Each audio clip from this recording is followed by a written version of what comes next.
चुके हैं। बहुत बहुत धन्यवाद, हार्दिक अभिनंदन। कार्यक्रम का शुभारंभ दीप प्रज्वलन के साथ मैं अनुरोध करूंगी प्रोफेसर पतंजलि मिश्रा जी, बनारस हिंदू विश्वविद्यालय के वैदिक विभाग के अध्यक्ष, की वो आए और मंगलाचरण का वाचन करें। श्री गुरुभ्यो नमः। हरि ओम। संगच्छध्वं संवदध्वं संभो मनांसि जानतां देवाभागं यथा पूर्वे संजानाना उपासते समानो मंत्रः समितिः समानी समानं मनः सह चित्तमेषां समानं मंत्रमभिमन्त्रयेवः समानेन वो हविषा जुहोमि समानी व आकूतिः समाना हृदयानि वः समानमस्तु वो मनो यथा वस्तु सहासति। ओम शांति शांति शांतिः। श्री गुरुभ्यो नमः। हरि ओम। त्रीणि पदा पदा त्रीणि त्रीणि पदा विपदा त्रीणि त्रीणि पदावि पदा विपदा पदा विचक्रमे चक्रमे विपदा पदा विचक्रमे विचक्रमे चक्रमे विचक्रमे विष्णुर्विष्णुश्चक्रमे विचक्रमे विष्णुः चक्रमे विष्णुर्विष्णुश्चक्रमे चक्रमे विष्णुर्गोपा गोपा विष्णुश्चक्रमे चक्रमे विष्णुर्गोपाः विष्णुर्गोपा गोपा विष्णुर्विष्णुर्गोपा अदाभ्योदाभ्यो गोपा विष्णुर्विष्णुर्गोपा अदाभ्यः गोपा अदाभ्योदाभ्यो गोपा गोपा अदाभ्यः अदाभ्य इत्यदाभ्यः अतो धर्माणि धर्माण्यदोतो धर्माणि धारयन् धारयन् धर्माण्यदोतो धर्माणि धारयन् धर्माणि धारयन् धारयन् धर्माणि धर्माणि धारयन् धारयन्निति धारयन्। ओम। धन्यवाद सर। इस सम्माननीय मंच का मैं हार्दिक अभिनंदन, हार्दिक स्वागत करती हूँ। भारत भाति में भारतम, भूतले भाति में नारदम भारतम। भारत का वैभव और इसकी प्राचीन वैदिक सनातन संस्कृति संसार की संस्कृतियों में प्राचीनतम एवं उत्कृष्टतम है। वहीं भारतीय संस्कृति अपनी गौरवशाली परंपराओं और संस्कारों के साथ आज भी जीवंत है। भारत की स्वतंत्रता की विकास यात्रा के साथ 75 साल में राष्ट्रीय पुस्तक न्यास 65 वर्ष से देश को ज्ञानवान बनाने का सहयात्री रहा है। ऐसे में राष्ट्रीय पुस्तक न्यास द्वारा प्रकाशित भारत वैभव जैसे ग्रंथ का प्रकाशन देश और विश्व के लिए एक अमूल्य भेंट है। नमस्कार, मैं शुभदा कपिल इस कार्यक्रम की सूत्रधार यहाँ उपस्थित सभी गणमान्य अतिथियों, आगंतुकों और मीडिया कर्मियों का हार्दिक अभिनंदन करती हूँ। आज के इस लोकार्पण समारोह में मंचासीन गणमान्य अतिथियों का हार्दिक अभिनंदन है।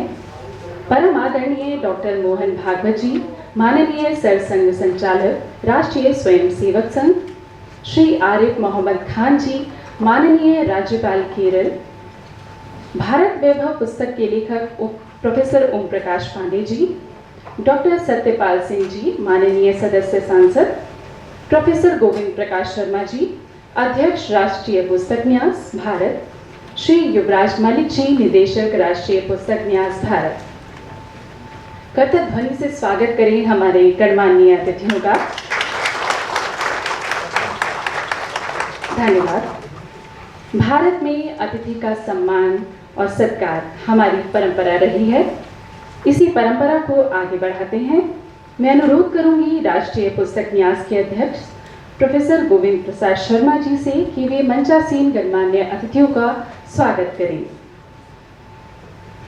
सर्वप्रथम आदरणीय डॉक्टर मोहन भागवत जी का स्वागत पुष्पगुच्छ, शॉल और स्मृति चिन्ह के साथ।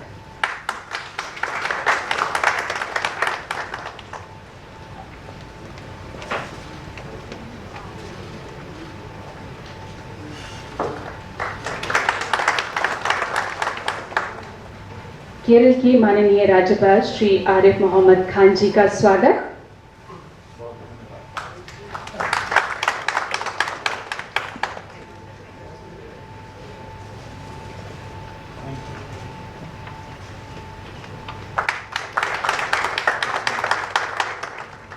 माननीय संसद सदस्य डॉक्टर सत्यपाल सिंह जी का स्वागत।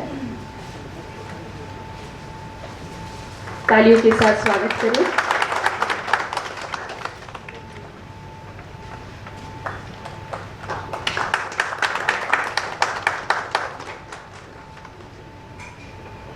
भारत वैभव पुस्तक के लेखक प्रोफेसर ओम प्रकाश पांडे जी का स्वागत। हार्दिक अभिनंदन।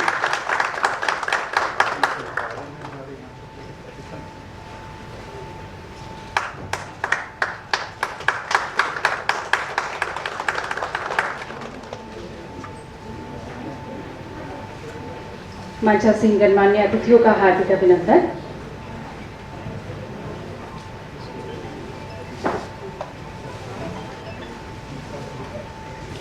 अब मैं इस कार्यक्रम की औपचारिक शुरुआत करते हुए राष्ट्रीय पुस्तक न्यास के अध्यक्ष प्रोफेसर गोविंद प्रकाश शर्मा जी से आग्रह करती हूँ कि वे स्वागत संबोधन प्रस्तुत करें। प्रोफेसर गोविंद प्रकाश शर्मा जी।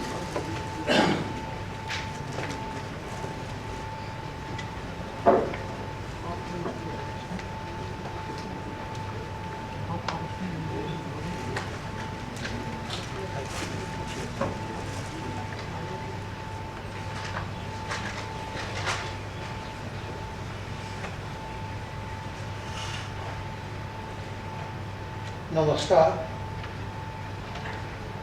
आदरणीय सरसंघ चालक जी, राष्ट्रीय स्वयंसेवक संघ, आदरणीय आरिफ मोहम्मद खान, माननीय राज्यपाल केरल प्रांत,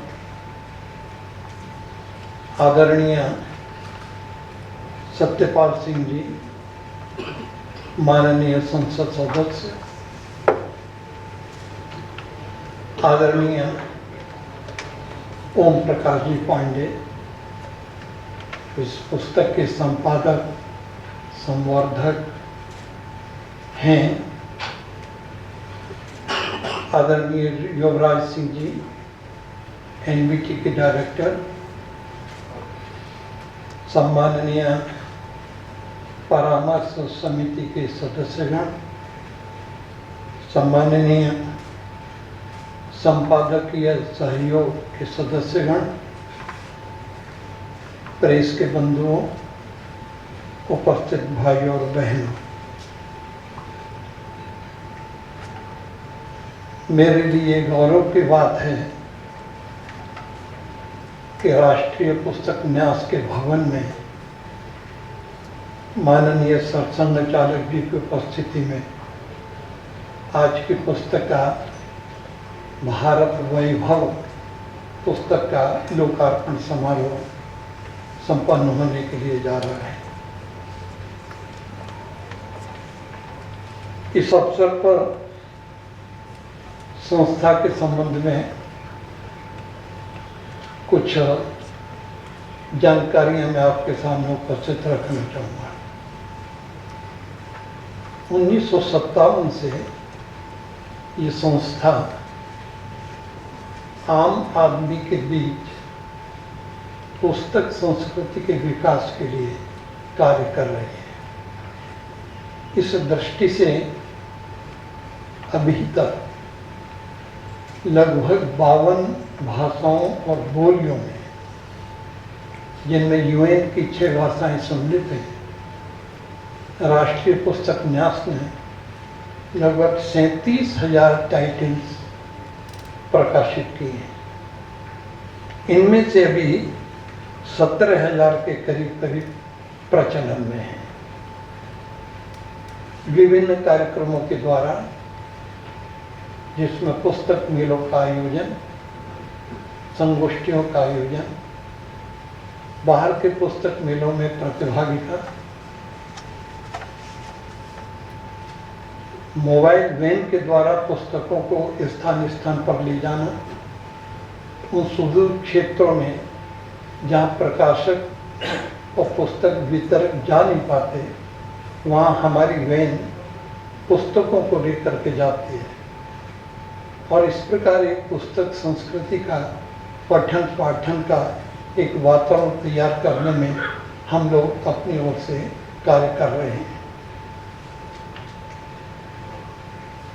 जहाँ तक इस पुस्तक की बात है,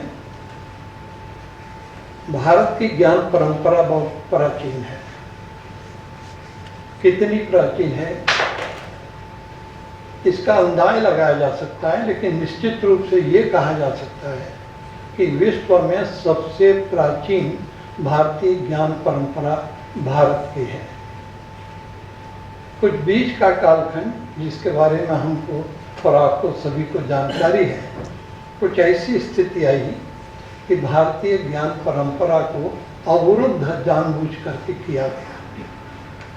हम जानते हैं कि 1792 में चार्ल्स ग्रांट ने जो परिपत्र ब्रिटिश सदस्यों के बीच में, पार्लियामेंट के सदस्यों के बीच में वितरित किया, और उसके आधार पर जो 1813 में एक्ट बना, उसके अंदर दो बातें स्पष्ट की गई।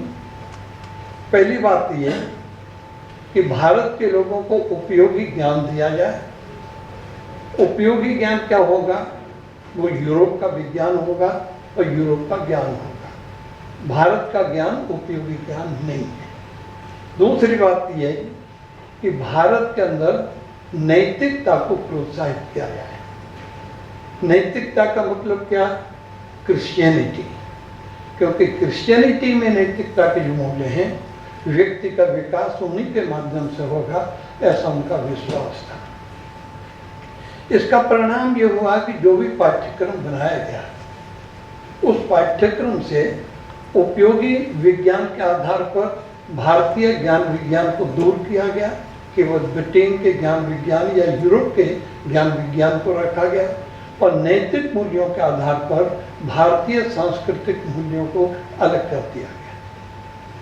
कालांतर में इसका परिणाम यह हुआ कि पुस्तकें जो पाठ्यक्रम की थी वो उन्हीं ने लिखी, अंग्रेजों ने लिखी। पाठ्यचर्या उनने बनाई, पाठ्यक्रम उनने बनाए, कंटेंट उनने तय किए, और जो मैं 1813 के एक्ट की बात बता रहा हूँ, उसके मुताबिक ये स्पष्ट था कि पाठ्य पुस्तकों के अंदर किसी भारतीय लेखक का उल्लेख न हो। पाठ्य पुस्तकों के अंदर किसी भारतीयता से जुड़ी हुई जानकारी का उल्लेख न हो। इस सब के परिणाम स्वरूप कंटेंट उन्होंने तय किए, पुस्तकें उन्होंने लिखी, महाविद्यालय हमारे थे, छात्र हमारे थे, लेकिन ज्ञान पूरा वो था जो कि उनने हमको दिया।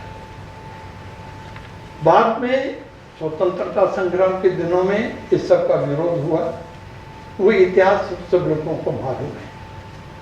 आज की स्थिति यह है कि आज़ादी के बाद ये विचार तो था कि भारतीय ज्ञान विज्ञान के आधार पर पाठ्यक्रम बनेंगे, पुस्तकें लिखी जाएंगी, फिर से हमारा जो अतीत का गौरव है उससे प्रेरणा लेकर के हम आगे बढ़ेंगे। लेकिन स्थिति इसके विपरीत हुई, वो भी एक इतिहास है। आज की स्थिति में जो 2020 में शिक्षा नीति अपनाई गई, उसके अंदर दो चीजें महत्व की हैं। भारतीय प्राचीन ज्ञान की चर्चा उसमें है, लेकिन जो विजन है, उस विजन के अंदर उसमें बहुत स्पष्ट रूप से कहा गया है कि ये शिक्षा भारतीय मूल्यों से विकसित होगी।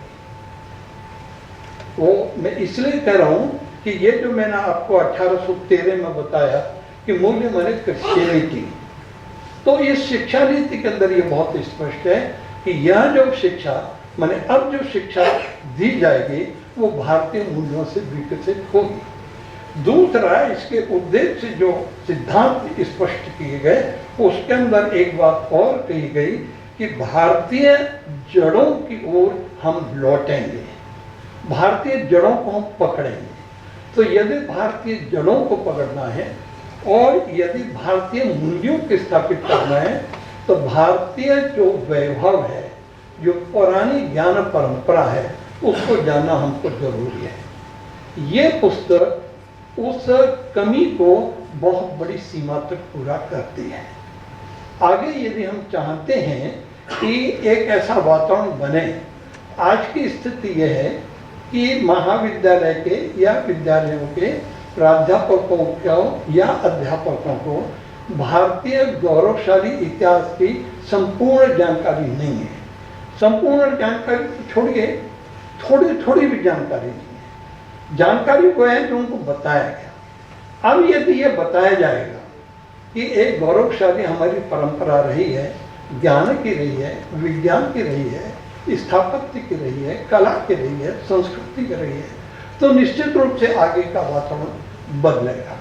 ये पुस्तक बहुत बड़ी सीमा तक उस कमी को पूरा करती है। दूसरी बात, यदि इस प्रकार की शिक्षा का बनावट आएगी और इस प्रकार की शिक्षा हम देंगे तो निश्चित रूप से हम वो जो अंग्रेजों के द्वारा एक ऑर्बिट तैयार किया गया, उनका जो आभा मंडल शिक्षा क्षेत्र के अंदर है, और आज़ादी के बाद जो वामपंथियों ने एक वातावरण निर्मित किया, निश्चित रूप से इन मूल्यों को, इन तथ्यों को, इन गौरवशाली ज्ञान परंपरा को आधार मान करके यदि हम आगे बढ़े तो हम उस आभा मंडल से, जिसकी घेरे में अभी तक हम घेरे हुए हैं, उससे हम दूर निकल सकेंगे, उससे हम बाहर निकल सकेंगे। ये पुस्तक उस दिशा में सहयोगी होगी, ऐसा मेरा विश्वास है। और इसका विमोचन आज पूज्य सरसंघाचार्य जी के द्वारा किया जा रहा है। यह हमारे लिए गौरव की बात है। इसी से एक अंदाज लगाया जा सकता है कि इस पुस्तक की अहमियत क्या है।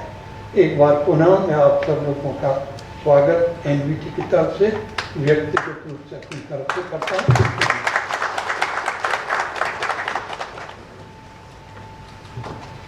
धन्यवाद अध्यक्ष महोदय।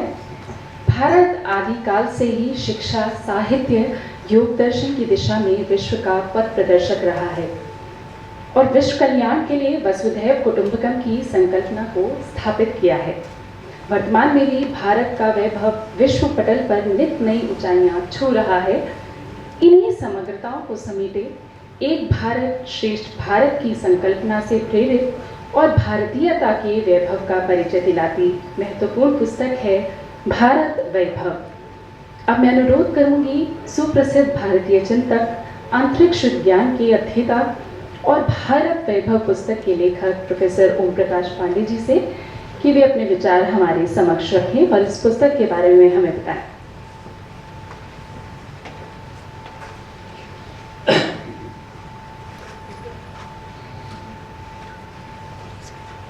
मंगल्या वसुधा कुटुंब हृदया श्री भारते भारती स्वस्थिर्धियो अनुग्रहकरा शारदे आशीर्वचन सर्वदा।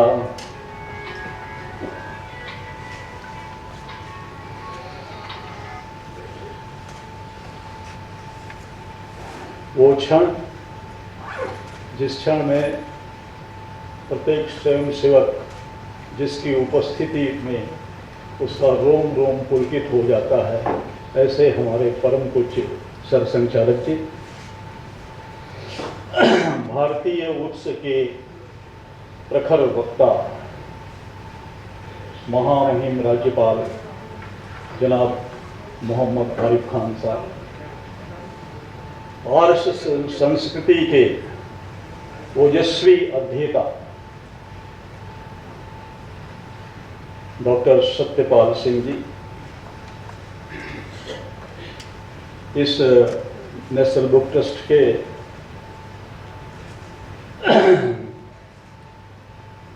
स्वनाम धन्य अध्यक्ष प्रोफेसर गोविंद शर्मा जी, और इस एनवीटी को नॉलेज पार्टनर की तरफ ले जाने के लिए संकल्पबद्ध कर्मठ निदेशक कर्नल युवराज सिंह जी मलिक जी, यहाँ उपस्थित सभी का मैं नाम जानता हूँ, इसलिए सभी वरेण्य विद्वज्जनों को मेरा वंदन, नमन, अभिनंदन। भारत एक ऐसा शब्द है जिसके उच्चारण मात्र से ही हमारा रोम रोम अदम्य उत्साह से पुलकित हो उठता है। क्योंकि यही वो देश है जिसमें देह की नश्वरता व आत्मा की अमरता के रहस्यात्मक उद्घाटन द्वारा हमें कालजयी होने का आभास कराया।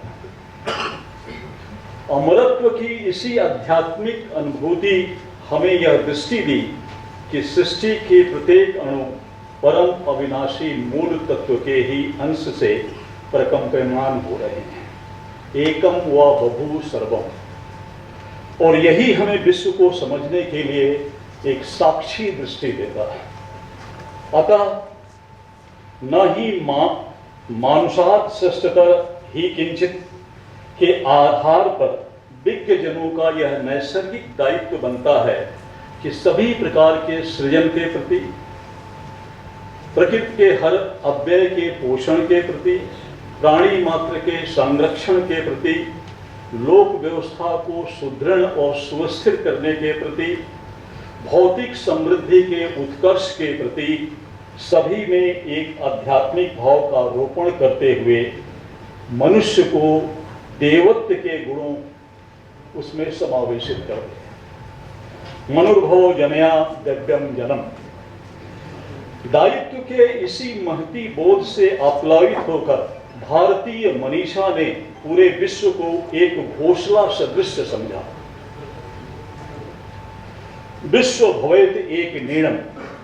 जिस प्रकार पक्षी घोंसले में रह रहे अपने शिशुओं को उनके उड़ने की शारीरिक और मानसिक क्षमताओं के विकास होने तक उनके भरण पोषण के लिए सदैव सचेष्ट रहते हैं, ठीक उसी प्रकार विश्वमित्र की भांति भारतीय मेधा भी विश्व के सभी मानवों को उचित शिक्षा के माध्यम से प्रज्ञावान बनाने का प्रयास करे एवं स्वयं चरित्र शिक्षेन पृथिव्या सर्वमानवा। और अब तो उत्खननों के माध्यम से हम देखते हैं कि सुदूर अमेरिका से लेके पूरे विश्व भर में जो प्रतीक मिल रहे हैं वो चिल्ला चिल्ला कर कह रहे हैं कि भारतीय संस्कृति का पूरा विश्वव्यापी फैलाव था। सा संस्कृति विश्ववारा। इन्हीं श्रेष्ठ संकल्पों से जिस भावभूमि का अंकुरण हुआ उसे ही भारतीय संस्कृति और तदानुसार इन्हीं धारणाओं की चित्त वृत्ति वाले मानव समूह की निवास स्थली को राष्ट्र के नाम से चिन्हित किया गया। इस प्रकार यह स्पष्ट हो जाता है कि राष्ट्र का स्वरूप जिस तत्व भाव से उभरता है वह संस्कृति ही है और संस्कृति वस्तुतः राष्ट्र रूपी देह की आत्मा है और राज्य इस देह के अंग प्रत्यंग। इस आधार पर राष्ट्र पर में अनेक राज्य हो सकते हैं जो राष्ट्र का प्रतिनिधित्व करते हैं। इन अर्थों में भारत जहां एक प्राचीनतम व सनातन राष्ट्र है, वहीं जैसा कि भी हमारे शर्मा जी ने कहा, वहीं नस्ल आधारित नेशन स्टेट की अवधारणाओं से पिछले 300 वर्षों में विकसित विश्व के अन्यान्य देश मात्र कृत्रिम राष्ट्र भर ही हैं, वो ओरिजिनल राष्ट्र नहीं है। दैव योग से यह पुरातन राष्ट्र जो कभी मानवीय सभ्यता का प्रकाश स्रोत रहा, जहां के लोग रित और सत्य के मर्म को जानकर शास्त्र और समृद्धि के साधना में रत रहा करते थे, वे भी शताब्दियों तक आक्रांताओं से संघर्ष और प्रतिरक्षा में जूझने के कारण अपनी साधनाओं से कमोवेश विरत होने को बाध्य हो गए। परिणामतः यहाँ के मूल निवासियों में से कुछ परिस्थिति जन्य उपजे मानसिक दुर्बलताओं के कारण तात्कालीन सत्ताओं के भय, प्रलोभन व आकर्षण के वशीभूत होकर पराई सभ्यता को अंगीकार करने को विवश हो राष्ट्रीय अस्मिता के तात्विक बोध से धीरे धीरे कटते चले गए। फिर जैसा कि शर्मा जी ने अभी कहा कि 1835 के चार्टर और 1854 के वुड्स डिस्पैच द्वारा बलात् थोपी गई आयातित भाषा व पश्चिमी ज्ञान को प्रमाणिक मानने की कुत्सित योजनाओं ने हमारी शिक्षा की भावभूमि को ही संपूर्णतः बदल कर रख दिया। आर्ष चिंतन से निकले हमारे शास्त्र साहित्य, कालगणना की अवधारणाएं, भाषा विज्ञान, वैज्ञानिक उपलब्धियां, पारिस्थितिकी के अनुरूप तकनीकी विधाएं, स्वस्थ संचेतना, अर्थ उपार्जन की सूचिताएं, स्थापत्य कौशल, राजनीति व दंड विधान की मौलिकताएं, हमारी इतिहास की परख, पूर्वजों की महानताएं और आदर्श, सभी कुछ को हमारे पठन पाठन से उनकी व्यवस्थाओं ने विलग कर दिया। भारत वैभव में इन सभी विषयों का वर्णन किया गया है ताकि लोग उसको, जो विस्मित हो गए हैं, उसको समझें। सन 47 के पश्चात तथाकथित गौरांग महाप्रभुओं के परिस्थिति जन्य आभा मंडल से चमत्कृत देश के तात्कालिक कर्णधारों ने अंग्रेजों के आधिपत्य से मुक्त हुए क्षेत्र के साथ देशी परिवेश वाले देशों, राज्यों को मिलाकर संपूर्ण भारत राष्ट्र को एक परतांत्रिक व्यवस्था वाले नेशन स्टेट में रूपांतरित कर दिया। परिणामतः तत्पश्चात तैयार हुई पीढ़ियां सतही बोध के अलावा न केवल राष्ट्रीय चरित्र और अस्मिता से ही अछूती रहने को विवश हुई, अपितु यथा प्रचारित आधुनिकता के बयार में अपने पूर्वजों व उनकी ख्यातियों के प्रति भी हेय भाव रखने लगी। निश्चित रूप से इसमें उनका कोई दोष नहीं है, बल्कि इस व्यवस्था ने जिस प्रकार उनको गढ़ा और ढाला उसी के अनुरूप वे बनने को बाध्य हुए। नमस्ते सदा वत्सले मातृभूमि कहकर राष्ट्र की आराधना करते हुए संघ की नियमित शाखाओं में प्रतिदिन यह संकल्प दोहराया जाता है कि धर्म का संरक्षण करते हुए हमारी संगठित कार्य शक्ति राष्ट्र को परम वैभव प्राप्त कराने में समर्थ हो। भारतीय मंतव्यों में शास्त्रोचित वह पालनीय कर्तव्य जिसके द्वारा हमारे व्यक्तित्व और कृतित्व का उद्धारोहण हो सके, उसे ही धर्म कहा गया है। इस प्रकार धर्म आधारित आचरण करने वाले जन समूहों के संगठित पुरुषार्थ से ही राष्ट्र अपने परम वैभव को प्राप्त कर सकता है। लोक में इस शक्ति का संचरण राष्ट्र भाव के जागृत होने पर ही संभव है। भारत वैभव उसी सुसुप्त चेतना को जागृत करने का एक प्रयास मात्र है, ताकि हमारे दैनंदिनी संकल्प क्रियात्मक रूप से फलीभूत हो सके। आदरणीय प्रधानमंत्री के नेतृत्व में जो नई शिक्षा नीति बनी है, उसमें भी शिक्षा में भारतीय दृष्टि का संकल्प लिया गया है। वस्तुतः इस ग्रंथ की संकल्पना का श्रेय मैं आरएसएस से डॉक्टर सत्यपाल सिंह को जाता है। ये उनकी दृष्टि थी और उनकी प्रेरणा थी। यहाँ सुब्बाराव जी भी बैठे हैं, उनकी भी प्रेरणा रही। इसमें मेरा कुछ भी अवदान नहीं है, मैं यहाँ घोषित करता हूँ। इसमें मेरा कुछ भी अवदान नहीं है। मैंने तो सिर्फ ऋषियों द्वारा पुष्पित ज्ञान के कुछ कलियों को चुनकर अपने सामर्थ्य के अनुसार पिरोने भर का ही कार्य किया है। इस पुनीत कार्य के संपादन में जिनका परामर्श व सहयोग हमें प्राप्त हुआ, उनमें प्रमुख रूप से भारतीय विद्या भवन के यशस्वी निदेशक श्री अशोक प्रधान जी, प्रसिद्ध शिक्षाविद प्रोफेसर जगमोहन सिंह राजपूत जी, दार्शनिक रामेश्वर विश्व पंकज जी जो अस्वस्थता के कारण यहाँ नहीं उपस्थित हो पाए, भोपाल में हैं, पूर्व कुलपति शशि प्रभा कुमार जी और ICSHR के भारतीय इतिहास अनुसंधान परिषद के सदस्य सचिव कुमार रत्नम जी, निदेशक ओम उपाध्याय जी, राजेश कुमार जी का विशेष रूप से मैं आभार प्रकट करता हूं। हमारे कुछ युवा साथी जिन्होंने इस प्रूफ रीडिंग से लेकर मंत्र के में स्वर लगाने तक का कार्य किया, बहुत मेहनत किया उन्होंने। और कभी कभी मुझे उनको मेरा भी रोष उनको झेलना पड़ा। आज हमारे आदरणीय परम पूजनीय मोहन जी और महामहिम राज्यपाल जी ने अनुमति प्रदान की है कि उनको यहाँ सम्मानित किया जाएगा। मैं उनके प्रति कृतज्ञता ज्ञापित करता हूँ। इस ग्रंथ के दर्शनीय प्रकाशन जब अभी होगा तो आप देखिएगा, दर्शनीय प्रकाशन के लिए मैं राष्ट्रीय पुस्तक न्यास के अध्यक्ष प्रोफेसर गोविंद शर्मा जी और उनके कर्मनिष्ठ सहयोगी कर्नल युवराज मलिक के साथ उनकी दक्ष टीम के प्रति, कंचन है यहाँ पर, प्रति अपनी हार्दिक कृतज्ञता ज्ञापित करता हूँ। मैं रोमांचित हूँ कि आज भारत सरकार के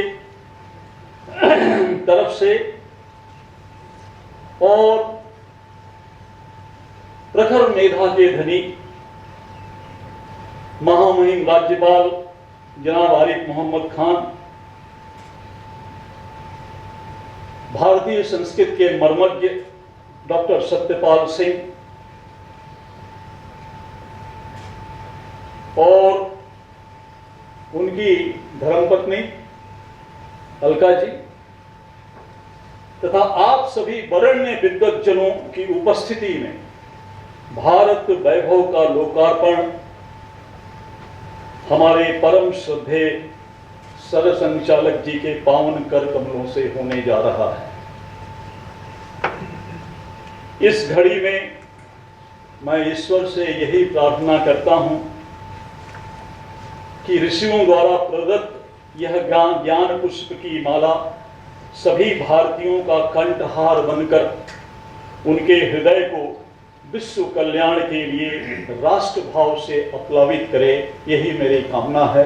और इसी कामना के साथ दुष्यंत के दो शब्दों के साथ, कविताओं के साथ अगर अनुमति मिले तो मैं कहना चाहता हूं कि हो गई है पीर पर्वत सी पिघलनी चाहिए, हो गई है पीर पर्वत सी पिघलनी चाहिए और इस आलय से अब कोई गंगा निकलनी चाहिए। बहुत बहुत धन्यवाद।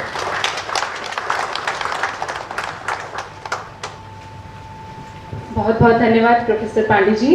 निश्चित रूप से ये पुस्तक भारतीय संस्कृति और ज्ञान को अपने आप में समेटे हैं और राष्ट्रीयता की नई ऊर्जा के साथ भावी पीढ़ियों के लिए भी ये लाभदायक होगी। अब मैं माननीय सरसंघ संचालक परम आदरणीय डॉक्टर मोहन भागवत जी और मंचासीन गणमान्य अतिथियों से अनुरोध करूंगी कि वे भारत वैभव पुस्तक का लोकार्पण कर इसे राष्ट्र को समर्पित करें।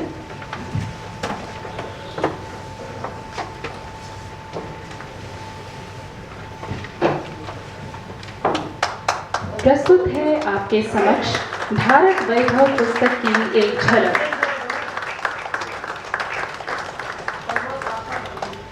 भारतीयता के वैभव का परिचय दिलाती भारत वैभव पुस्तक दर्शाती है कि भारतीय संस्कृति अपनी गौरवशाली परंपराओं और संस्कारों के साथ आज भी जीवंत है।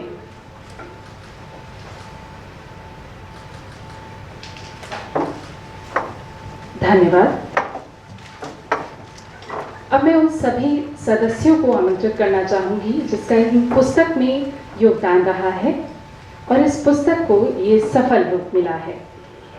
मैं विनम्र अनुरोध करना चाहूंगी आदरणीय डॉक्टर मोहन भागवत जी से कि वे अपने करकमलों द्वारा सभी सदस्यों को सम्मानित करें।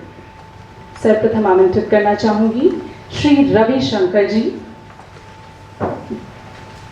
Director for civilization studies and research. इन्होंने कंसल्टेंट के रूप में पुस्तक में अपना योगदान दिया है। जोरदार तालियों के साथ स्वागत करें। Doctor Devanand Shukla ji, deputy director Sanskrit central university New Delhi. आपने पुस्तक में वैदिक स्वर को लगाया है।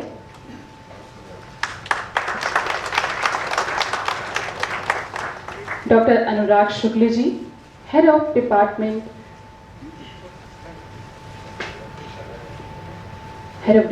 Sanskrit in MMP college Pratapgarh.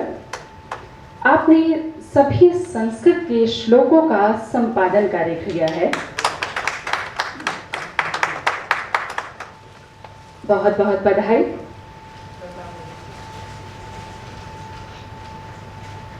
Acharya Nandita Shastri ji,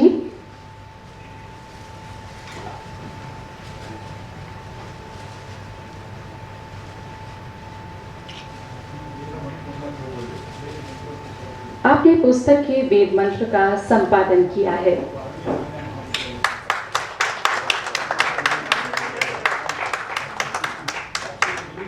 doctor Premlata Devi ji,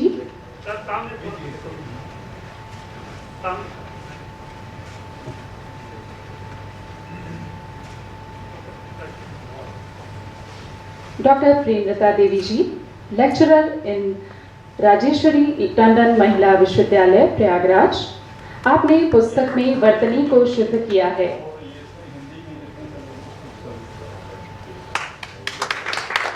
Shri G Ganesan ji, faculty in department of languages, Allahabad university, आपने भी पुस्तक के संपादन कार्य में अपना सहयोग दिया है।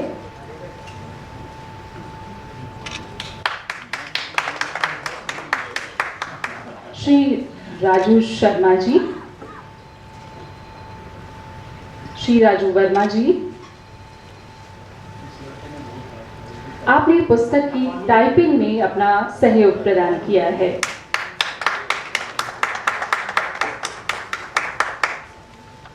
आप सभी का हार्दिक अभिनंदन, बहुत बहुत धन्यवाद। अब मैं केरल के माननीय राज्यपाल, जो कि सुप्रसिद्ध लेखक भी हैं, श्री आरिफ मोहम्मद खान जी से अनुरोध करती हूँ कि वे जनसमूह को अपने विचारों से संबोधित करें।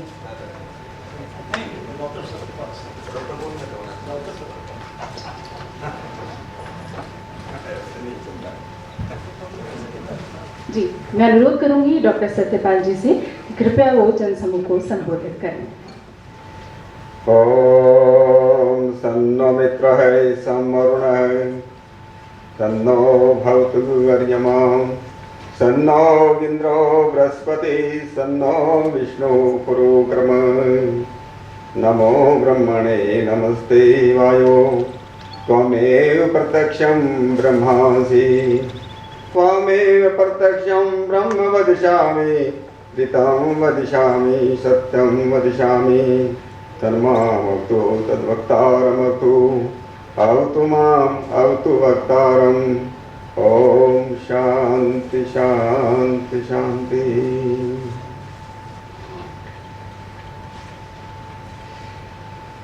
प्रभु कृपा से हम सब लोग एक बहुत ही गौरवशाली, बहुत ही वैभवशाली परंपरा के वारिस हैं, वंशधर हैं, और उसी परंपरा का निर्वहन करने के लिए, उसी परंपरा को आगे बढ़ाने के लिए आज हम सब लोग यहाँ पर इकट्ठे हुए। आचार्य चाणक्य ने, उनका एक महासूत्र है, गणात् गुणो गरियाम, संख्या से गुणों की संख्या जो है उसका महत्व ज्यादा है। और इसलिए आज इस गंगोत्री कार्यक्रम में, इस छोटे हाल में बड़ा कार्यक्रम लेकर इकट्ठा हुए। 2 बार दिनांक भी तय हुआ, विज्ञान भवन भी तय हुआ। हम सब लोगों की इच्छा थी इस देश के जितने भी विश्वविद्यालय हैं, जितने भी शिक्षा संस्थान हैं, उन सब के कुलपति, उपकुलपति, वाइस चांसलर, डायरेक्टर्स, सब लोग इस कार्यक्रम में उपस्थित हो, लेकिन कोरोना के कारण यह संभव नहीं हो पाया। आज इस कार्यक्रम के प्रमुख अतिथि श्रद्धेय डॉक्टर मोहन भागवत जी, उनका मैं विशेष आभार व्यक्त करता हूं कि इससे पहले भी 2 बार वो अपनी तारीख दे चुके, लेकिन कोरोना के कारण वो संभव नहीं हो पाया। केरला के विद्वान महामहिम राज्यपाल आदरणीय आरिफ मोहम्मद खान जी, और इस भारत वैभव पुस्तक के प्रज्ञावान लेखक, संपादक, कुछ भी कहो, डॉक्टर ओम प्रकाश पांडे जी, इस राष्ट्रीय पुस्तक न्यास के अध्यक्ष आदरणीय प्रोफेसर गोविंद शर्मा जी, इसके प्रमुख संचालक और जवान कर्नल युवराज मलिक जी, उनकी टीम, उपस्थित सभी आदरणीय विद्वजनों, भाइयों, मातृशक्ति मीडिया के मित्रों, आप सभी का मैं पुनः यहाँ पर हार्दिक स्वागत करता हूँ।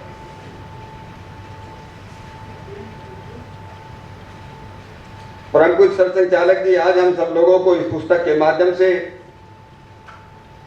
आशीर्वाद देने के लिए यहाँ पर आ जाए, और इसलिए मैं अपनी तरफ से भी आप सब लोगों की तरफ से उनका हार्दिक आभार व्यक्त करता हूँ, उनका अभिनंदन भी करता हूँ।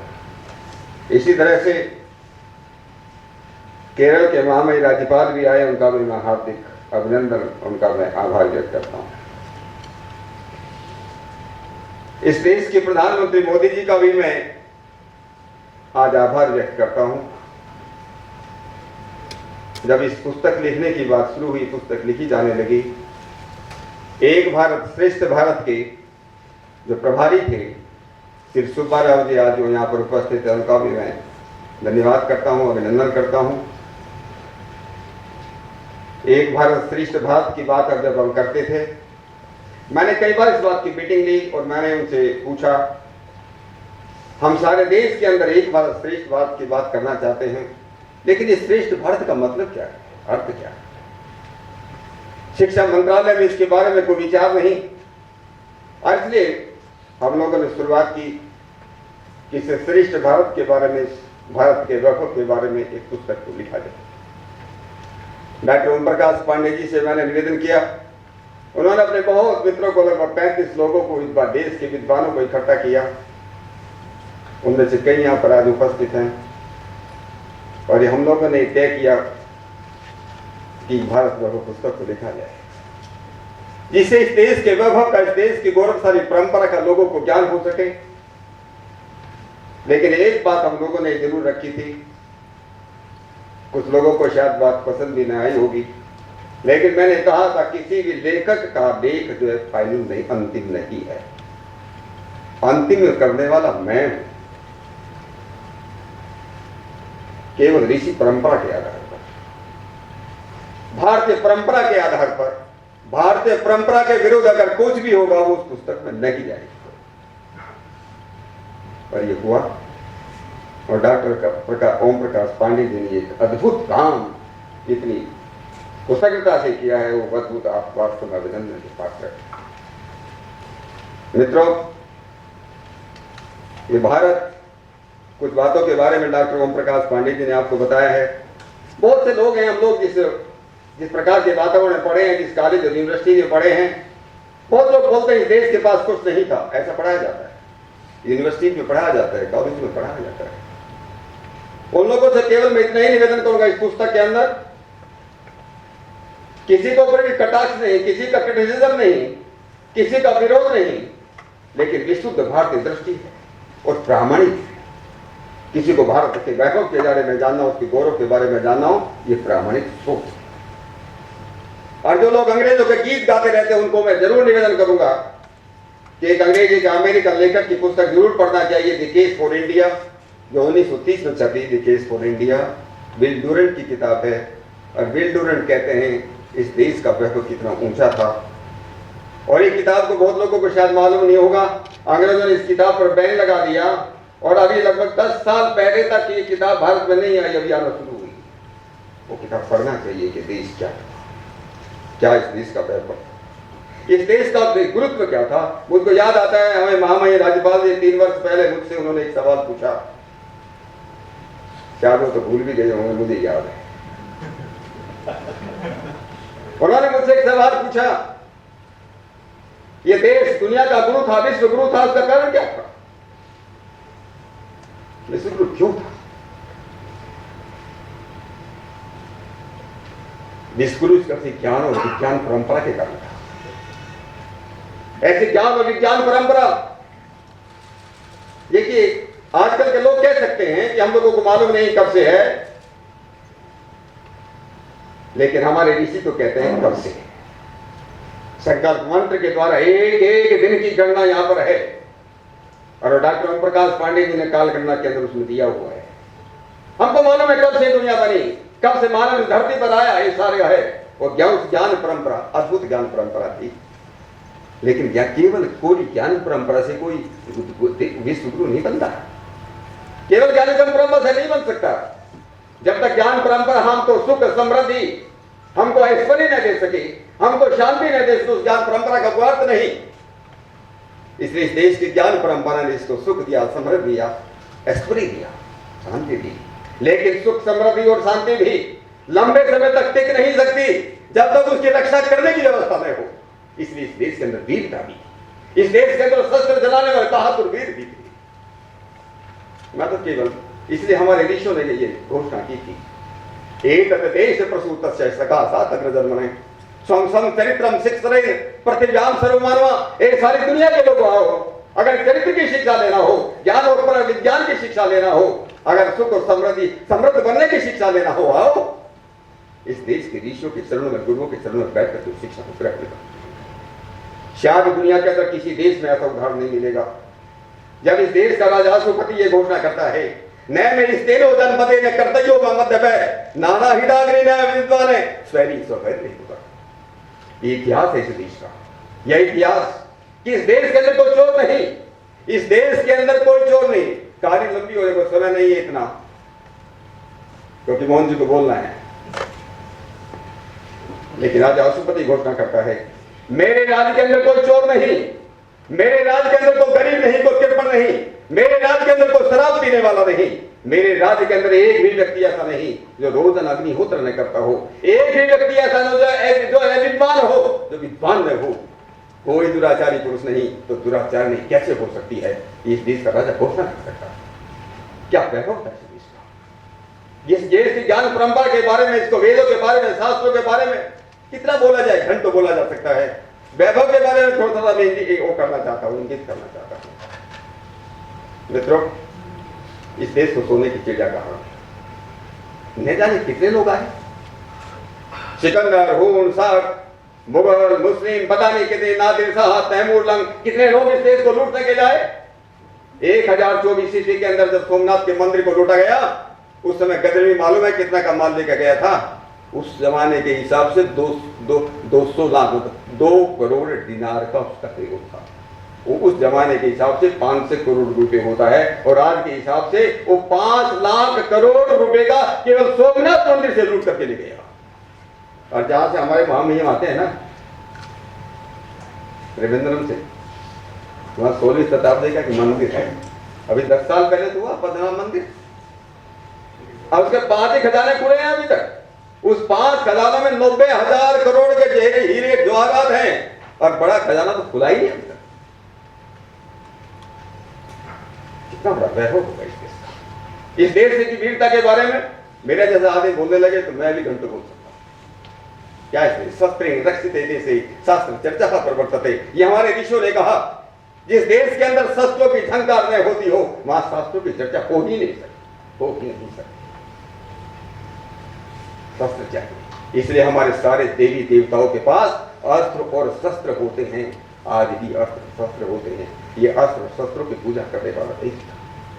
क्या वीरता थी। केवल एक उदाहरण बता देता हूं, छोटा सा। 1764 के अंदर जब लाल किले को तोड़ा गया, भरतपुर के राजा जवाहर सिंह ने जब भरतपुर के किले को तोड़ने के लिए, जो किले होते ना, किले के उस पर गेट पे जो किले बड़ी बड़ी होती है, हाथी को टक्कर मारने से बोला गया, तो हाथी ने टक्कर मारने से मना कर दिया। हमारा पुष्कर सिंह कुंतेल, केवल 24 वर्ष का नौजवान, उसने अपनी छाती को उड़ा दिया उस किलों पर, और महाराज को कहा कि पीछे से हाथी से टक्कर। क्या बहादुर थे। रामायण की, महाभारत की, ज्वाला उदल की कितनी कहानियां हैं। महाराणा प्रताप और शिवाजी की वीरता कितनी बड़ी है। लेकिन धीरे धीरे ये देश गुलाम बन गया, धीरे धीरे देश गुलाम बन गए। देश गुलाम क्यों बना? जितने भी इस देश में महापुरुष है, 19वीं और 20वीं शताब्दी के जितने भी महापुरुष हुए, इस बात की तरफ हमारा इशारा करने वाला, बताने वाले महर्षि दयानंद सरस्वती हुए। उन्होंने कहा इस देश का वैभव क्या था, इस देश का गौरव क्या था, ये देश गुलाम क्यों बना, और इसकी गुलामी खत्म करना, तो पुनः परम वैभव की तरफ लेकर के जाना, उसका तरीका क्या है। हम वेद विद्या के छूट जाने से, आपसी फूट के कारण हम लोग इस स्थिति में पहुंच गए। इसलिए न जाने कितने लोग उस रास्ते पर चल पड़े। मैं केवल अंत में इतना कहना चाहता हूँ, राम प्रसाद बिस्मिल फांसी के तख्ते पर चढ़ने से पहले उन्होंने कहा, बहुत बढ़िया लाइनें कही जो मुझे हमेशा प्रेरणा देती है। खेलेने दो आज नाव, खेलेने दो आज नाव, कल कर पतवार कहे न कहे, अरे आज कर लेना जो कुछ करना हो, तभी हाथ चलेंगे कि नहीं चलेंगे। खेलेने दो आज नाव, कल कर पतवार कहे न कहे, जीवन सरिता में फिर शायद, जीवन सरिता में फिर शायद, ऐसी धार बहे न बहे, ऐसी धार बहे न बहे। आज हमारे पास सत्ता है, हमारा शासन है, हमारी व्यवस्था है, जीवन सरिता में फिर शायद, ऐसी धार बहे न बहे, अंतिम सांस निकलने तक, अंतिम सांस निकलने तक जीवन की अभिलाषा यही, अंतिम सांस निकलने तक जीवन की अभिलाषा यही। वैभव तेरा अमर रहे मां, वैभव तेरा अमर रहे मां, हम दिन चार रहे, वैभव तेरा अमर रहे मां, हम दिन चार। इसलिए जब थोड़े कुछ समय के लिए मुझे मंत्रालय में बैठने का मौका मिला, मेरे संजीव शर्मा जी मेरा निजी सचिव आए हुए हैं, उनका मैं धन्यवाद करता हूँ। मैंने सोचा ऐसा कुछ काम करो, समय तो कम है, कोई बात नहीं, मेरे पास तो ज्यादा ताकत भी नहीं थी भाई, सब लोग छोटा मंत्री बोलते थे, पावर कुछ है ही नहीं।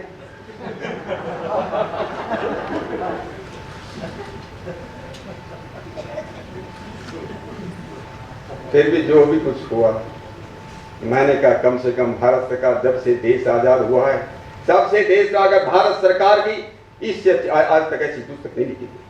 ये मैं अपने ऊपर ये जो गर्व कर सकता हूँ कि मेरे थोड़े समय रहते हुए ऐसी पुस्तक व्यवस्था होगा। ये पुस्तक ऐसा है, इस देश के अंदर गौरव दीक्षा पुनः शुरू हो। ये पुस्तक इस देश की सारी भाषाओं में अनुदित हो। ये देश अंतर्राष्ट्रीय जितनी बड़ी बड़ी भाषाएं उसमें लगे, हमारी यूनिवर्सिटी में, हमारे कॉलेज के अंदर जाए, ताकि हमारा गौरव अमर हो सके, हम उस परम वैभव की तरफ देश को ले जा सके जिसकी हमारे प्रधानमंत्री मोदी जी, उन्होंने इस पुस्तक के अंदर 2 शब्द उनको लिखे थे। इसलिए मैं उनका पुनः उनका आभार व्यक्त करता हूँ कि हम लोग जिस परम वैभव की कल्पना करते हैं, हमारे आदरणीय सरसंघ चालक जी, पूजनीय सरसंघ चालक जी इस बात की कल्पना करते हैं, ये देश परम वैभव की तरफ जाना चाहिए, उसकी ये शुरुआत है। इस पुस्तक के माध्यम से ये केवल अलमारी में रखने के लिए नहीं है, ये पढ़ने के लिए है, पढ़ाने के लिए है, हमारे यूनिवर्सिटी के ऊपर हमारा सिलेबस, हमारे पाठ्यक्रम बनाने के लिए है। और इसको मैं तो ये भी कहता हूँ, अरे अपनी यात्रा करो तो अपने साथ में गीता की तरह ले जाने के लिए। इतनी बात कह करके मैं आप सभी लोगों का पुनः बहुत बहुत अभिनंदन करता हुआ, सब लोगों का आभार व्यक्त करता हुआ, आदरणीय सौ प्रधान जी यहाँ पर बैठे हैं, हमारे राजपूत प्रोफेसर राजपूत जी बैठे, बहुत लोगों ने इस उसमें मदद किया है। मैं आप सभी लोगों का धन्यवाद करता हुआ, सभी को सादर नमस्ते करता हुआ अपनी बात को विराम देता हूं।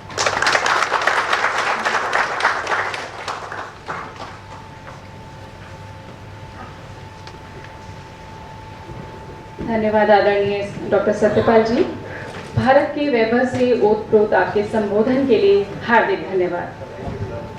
अब मैं केरल के माननीय राज्यपाल आदरणीय श्री आरिफ मोहम्मद खान जी से अनुरोध करती हूँ कि वे जन समूह को अपने विचारों से संबोधित करें।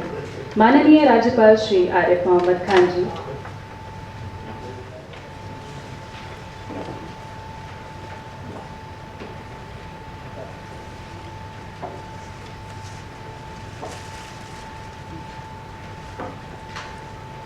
माननीय सरसंघचालक राष्ट्रीय स्वयं सेवक संघ श्री मोहन भागवत जी, माननीय संसद सदस्य डॉक्टर सत्यपाल सिंह जी, माननीय ओम प्रकाश पांडे जी, जिन्होंने जो इस पुस्तक के जिसका विमोचन हुआ है उसके लेखक हैं,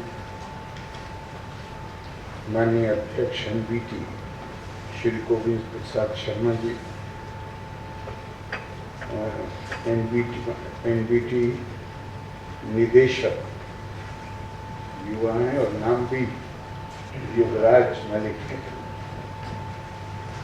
हमारी UGC के चेयरमैन डॉक्टर DP सिंह हैं, हमारे उस्ताद डॉक्टर राजपूत हैं, यहाँ पर बहुत सीखा है उनसे।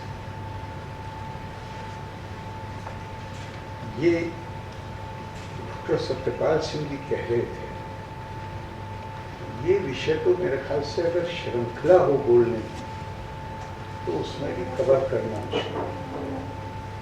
तो इसमें क्या बोला जाए? आपकी किताब मुझे 2-3 दिन पहले दी, और जो थोड़ा सा देख पाया, चूंकि इस बीच में कल भी 3 कार्यक्रम थे, थोड़ा सा देख पाया, तो बुनियादी तौर पे जैसा अभी आखिर में डॉक्टर साहब ने कहा सुपाल जी कि ये सजा के रखने की किताब नहीं है, बल्कि इसको न्यूट्रलाइज करना, समझना, महसूस करना, उसकी जरूरत है। तो इससे शब्द भी प्रयोग किया गया कि भारतीय संस्कृति की श्रेष्ठता। मुझे छोटी सी घटना जो मेरे साथ हुई वो याद आ गई। 1990 में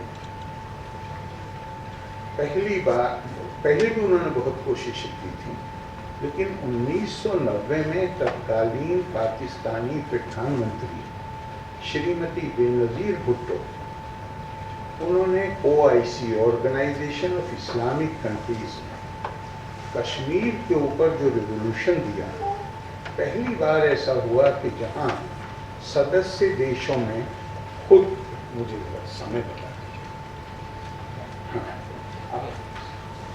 सदस्य देशों में नहीं, पानी समय आप पॉइंट आउट कर दीजिए 10 मिनट।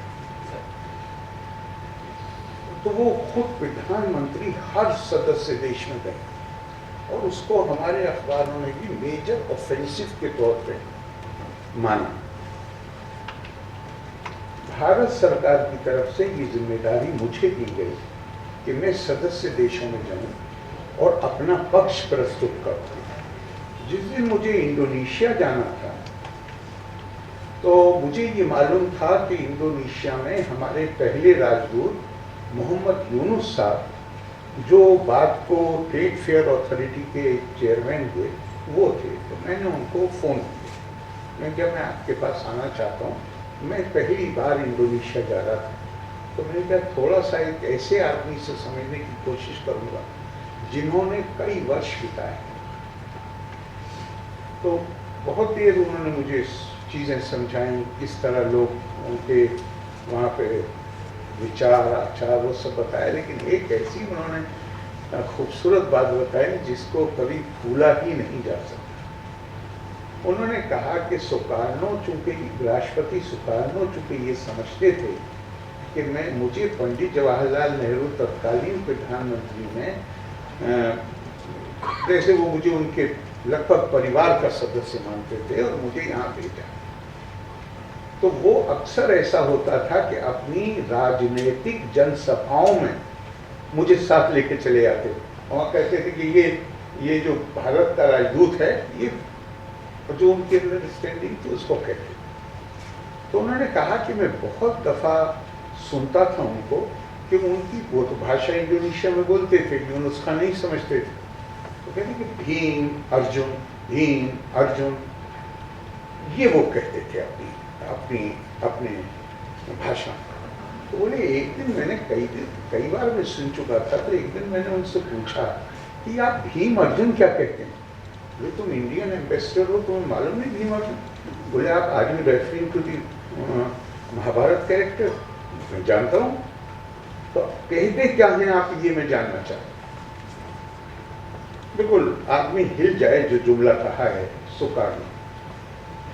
सुकार्नो ने कहा, मैं इनको ये कहता हूं कि 200 साल के कॉलोनियल रूल, 200 साल की गुलामी के नतीजे में तुम्हारा आत्मविश्वास और तुम्हारी जो एक अपने अंदर जो एक गर्व का भी अभिमान का भाव होना चाहिए, वो तुम्हारा खत्म हो गया और तुम ये भूल गए हो कि तुम भीम और अर्जुन की औलाद हो।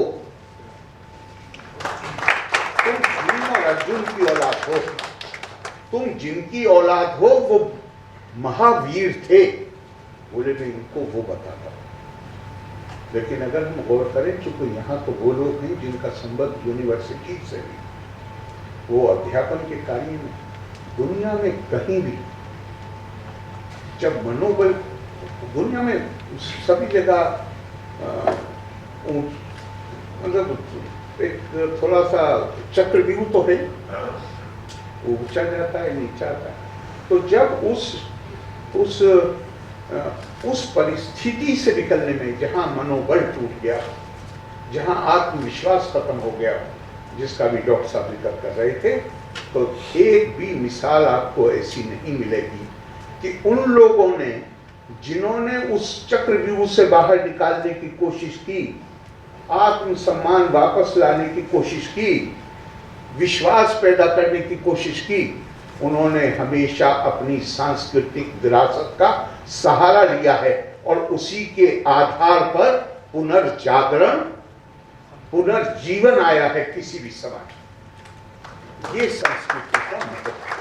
अब ये इतना लंबा विषय कि इतने कम समय में बहुत तो नहीं बोला जा सकता, मगर मैं भारतीय ज्ञान परंपरा के बारे में जरूर दो चार बातें कहूँगा, क्योंकि हम अक्सर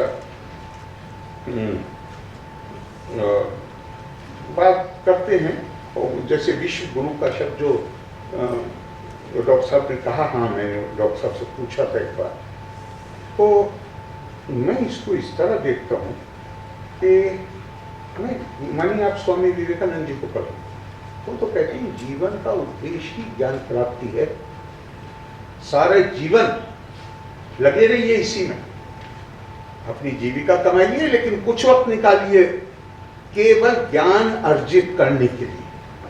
और जिस दिन ये मुझे महसूस होने लगेगा कि मुझे पास बहुत ज्ञान है और मुझे अब इसकी जरूरत नहीं, वो ही मेरा, वो बस समझिए कि बौद्धिक रूप से तो आखिरी दिन, जिस दिन मैं ये समझ लूं। और हमारे सारे ग्रंथों नहीं ज्ञानीन सदृशम पवित्र नहीं विद्यते, ज्ञान जैसा प्योरीफाई करने वाली कोई चीज दुनिया में है ही नहीं। शुद्धिकरण करने के लिए कोई दूसरी चीज है ही नहीं। अब इस ज्ञान में भी ध्यान रखिएगा कि ज्ञान, सारे ज्ञान, लेकिन ज्ञान में भी कुछ उसकी कैटेगरीज भी, और मैं ये मानता हूं कि वो जो कैटेगरी, जैसे हम कहते हैं ना कि ये सनातन का मतलब कि ये दुनिया की सबसे पुरानी संस्कृति है। जितनी संस्कृति हमारी पुरानी, उतनी यूनान की संस्कृति भी उतनी पुरानी, मिस्र की संस्कृति भी उतनी पुरानी है, हो सकता है थोड़ी और ज्यादा ही हो, लेकिन यूनान, ग्रीस, लगभग जितना आज उनका भौगोलिक क्षेत्र है उतना ही था, मिस्र का लगभग उतना ही था, और भारत का भी लगभग उतना ही है, थोड़ा कम हुआ है। लेकिन आज जो मिस्र में सभ्यता है और आज जो ग्रीस में सभ्यता है, उसका उनकी पुरातन संस्कृति से कोई संबंध नहीं। वो केवल विशेषज्ञों के अध्ययन का विषय है। भारत के जो मूलभूत सिद्धांत हैं, योग धर्म के अनुसार चीजें बदलती हैं। ये नहीं मैं आपसे कह रहा हूं कि हम गुजरे हुए वक्त में जिए, नहीं, योग धर्म के अनुसार बदलती हैं चीजें, लेकिन जो बुनियादी सिद्धांत हैं, बुनियादी आदर्श हैं, बुनियादी मूल्य हैं, वो आज भी जीवंत हैं। अब सवाल ये है, मैं देख रहा था शायद अभी 2-1 दिन पहले माननीय मोहन जी ने कहीं बोला था, कुछ बात है कि हस्ती मिटती नहीं हमारी। इकबाल ने सिर्फ सवाल उठाया, तो कहते एक तथ्य के बारे में बताया और सवाल की सूरत में बताया, लेकिन जवाब क्या है, वो बात है क्या, वो नहीं बताया। मेरे ख्याल से हमारी सबकी सामूहिक दायित्व है कि हम उस चीज को जानने की कोशिश करें। मेरा निश्चित मत है कि दुनिया की जितनी संस्कृतियां वो परिभाषित होती थी, या तो भाषा से, या वर्ण से, कौन नस्ल के लोग हैं, और फिर थोड़ा बाद समय आया जहाँ धर्म का मतलब रिलीजन नहीं है, लेकिन यहाँ मैं उसी सेंस में इस्तेमाल कर रहा हूँ जो उसका असल अर्थ नहीं है, जिसमें आमतौर से हम सब उसको समझने लगे, या धार्मिक आस्था के आधार। तो अगर आप वर्ण के आधार पर संस्कृति को परिभाषित करेंगे तो जो दूसरी नस्लों के लोग हैं वो बाहर हो गए। अगर आप भाषा के आधार पर करेंगे तो जो मुझसे भिन्न भाषा बोलता है वो बाहर हो गए। अगर धार्मिक आस्था के आधार पर मैं परिभाषित करूंगा तो जो दूसरे धर्मावलंबी हैं, दूसरी आस्था रखने वाले, वो बाहर हो गए। भारत के ऋषियों ने इस बात को कब जाना? जहां से हमारी संस्कृति की यात्रा शुरू हुई। एकदम सब विप्रा बहुधा वदंती, और इस तरह नहीं कहा, उन्होंने डिफाइनिंग पॉइंट जो बनाया, बेसिस बनाया परिभाषित करने के लिए। क्या चीज परिभाषित करती है भारतीय संस्कृति को? आत्मा। और ये आत्मा कौन है? ये आत्मा वो है न जन्म लेती है न मरती है। तो अगर भारत की संस्कृति आत्मा से परिभाषित है तो जैसे आत्मा न जन्म लेती है न मरती है, न उसे पानी भिगो सकता है, न आग जला सकती है, तो भारतीय संस्कृति भी उतार चढ़ाव आ सकते हैं, लेकिन वो जिंदा रहेगी उसके मूलभूत सिद्धांतों। और इस ज्ञान परंपरा के सिलसिले में मैं अपने आप को खुद कहता हूँ कि मुझे जो बहुत साल पहले मैंने 9वीं और 10वीं शताब्दी के अरब लेखकों ने इतिहास के ऊपर बहुत अच्छी किताबें लिखी हैं, और उसमें मिथ भी है, उसमें हिस्ट्री भी है, लेकिन एक चीज उसमें फर्स्ट चैप्टर में कॉमन, चाहे आप तबरी को उठा लीजिए, चाहे आप इब्न खल्दून को उठा लीजिए, चाहे आप इब्न कसीर को उठा लीजिए, एक चीज कॉमन, और वो ये है, दुनिया में 4 बड़ी संस्कृतियां हैं। ईरान अपने वैभव के लिए जाना जाता है, चीन अपनी दक्षता के लिए जाना जाता है, रोम अपनी सुंदरता के लिए जाना जाता है, और भारत अपनी ज्ञान परंपरा के लिए जाना जाता है। अपनी ज्ञान परंपरा के लिए जाना जाता है। आज हमारे मार्केट में जो पंचतंत्र है वो ओरिजिनल नहीं है। हमारा पंचतंत्र तो खो गया ओरिजिनल। हमारा पंचतंत्र तो कलीला वो दिमना होकर, जो उसका अनुवाद हुआ पहले पर्शियन में और उसके बाद अरबी में, और ये ध्यान रखिएगा, वो इस साहित्य को, जो साहित्य मॉरल्स, मैनर्स, एटिकेट सीखने के लिए होता है, उसे अरबी में अदब कहते हैं। मतलब कई इतने साल से, इस्लाम के पहले से, हालांकि तब पुस्तकें नहीं थी, तब ये पर्शिया में था, ईरान में, और ये अब्बासी दूसरा जो अब्बासी खलीफा था मंसूर, उसके ज़माने में इब्ने मुकफ़ा ने उसको, पंचतंत्र को उसी नाम से, कलीला व दिमना के नाम से, यानी तकरीबन अब से 1200 साल पहले अरबी में ये किताब छपी। और आज भी वो जो मैंने कहा कि मॉरल्स, मैनर्स, एटिकेट, शिष्टाचार, ये सीखने के लिए जो किताबें हैं उन्हें अदब कहते हैं। और आज भी वो दोनों इन मुल्कों में ये जो कलीला व दिमना है ये टॉप पर, मतलब ये अदब की जो टॉप मोस्ट किताबें हैं उसमें माना जाता है। इसी तरह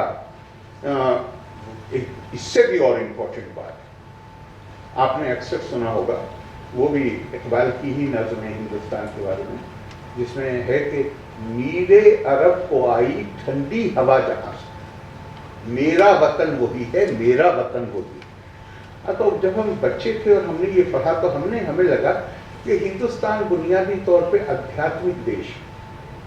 और जब हम यूनिवर्सिटी में थे और प्रॉफिट आध्यात्मिक थे तो इसलिए उन्हें हवा है, लेकिन जब उसका अरबी टेक्स्ट पढ़ा तो बिल्कुल क्लियर है, अजीदु रिहल इल्मी मिन बिलादिल हिंद, मैं भारत भूमि से ज्ञान की शीतल हवा के झोंके आते हुए महसूस कर रहा हूँ।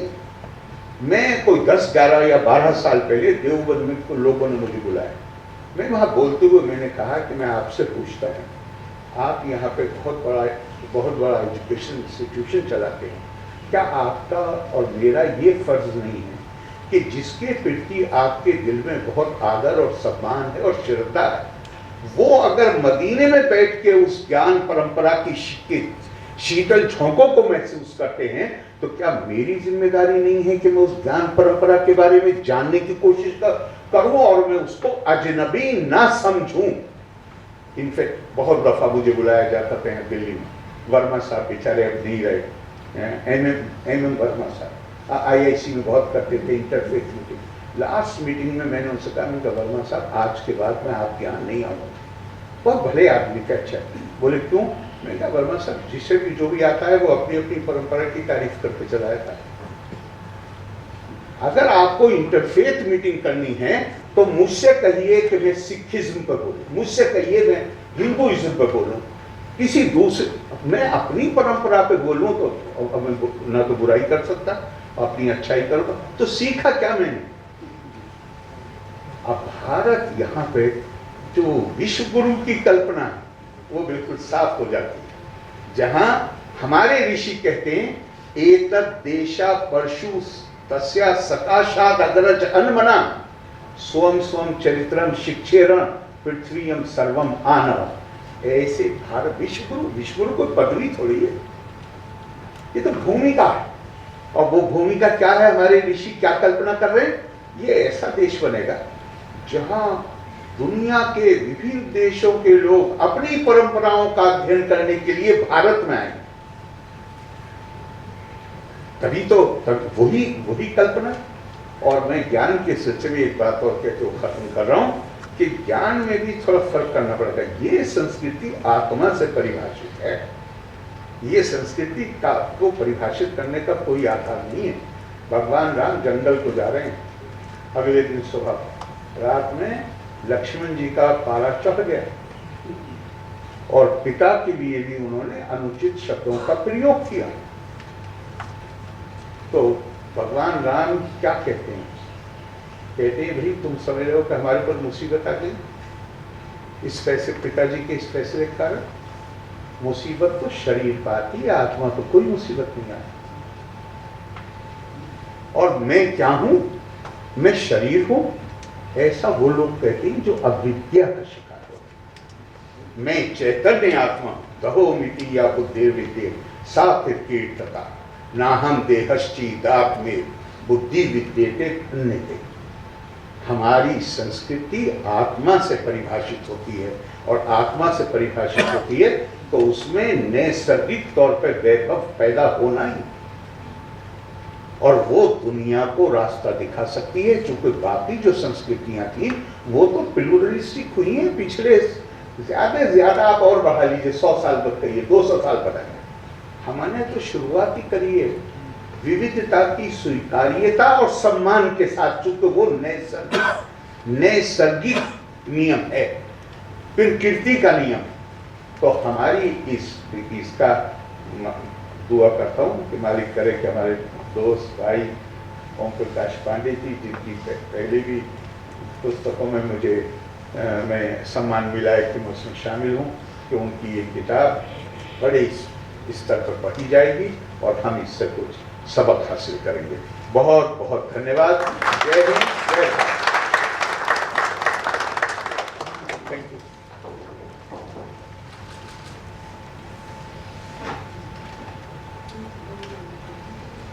बहुत बहुत धन्यवाद राज्यपाल महोदय। किसी भी राष्ट्र की प्रगति उसकी विचारधारा, सांस्कृतिक मूल्यों और उसके दर्शन पर आधारित होती है, और इन्हीं आदर्शों और मूल्यों को जन जन तक पहुंचाते और भारत को नई शक्ति के साथ विश्व पटल पर स्थापित करने की दिशा की ओर अग्रसर प्रख्यात चिंतक एवं विचारक, जो कि राष्ट्रीय स्वयंसेवक संघ के सरसंघ संचालक के रूप में महत्वपूर्ण भूमिका निभा रहे हैं, मैं अनुरोध करूंगी परम आदरणीय सरसंघ संचालक डॉक्टर मोहन भागवत जी से कि वे अपने महत्वपूर्ण विचारों से हमें प्रकाश करें।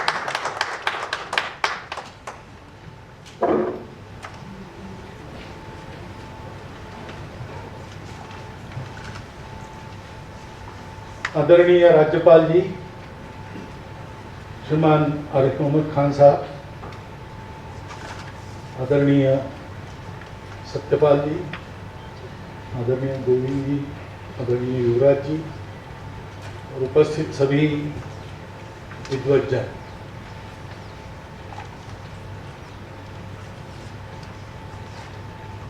बढ़ने के लिए, ऊपर उठने के लिए आत्मविश्वास चाहिए और आत्मविश्वास के लिए आत्मगौरव चाहिए।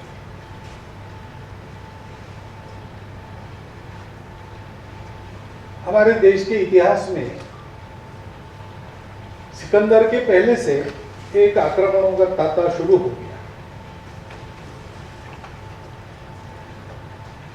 हम लड़ते गए, कभी हारे नहीं। संपूर्ण भारत, मैंने आज का विभाजित भारत भी लिया तो भी वो विभाजित संपूर्ण भूमि कभी गुलाम नहीं हुई। कहीं ना कहीं स्वतंत्र राज्य अपने यहाँ के लोगों का, अपने यहाँ के विचार के आधार पर ये सदा सर्वदा विद्यमान है। और कोई आक्रामक इस नाते से भारत की सीमा के अंदर पहला कदम जब रखता है, तब से वो कदम वहां से उखाड़ने का प्रयास भी अपने यहाँ उसी दिन से शुरू हुआ। ये अपना इतिहास है। पूरे भारत को जब हम देखेंगे और पूरे भारत के इतिहास को जब जानेंगे तो हमको ये एक सत्य ध्यान में आता है।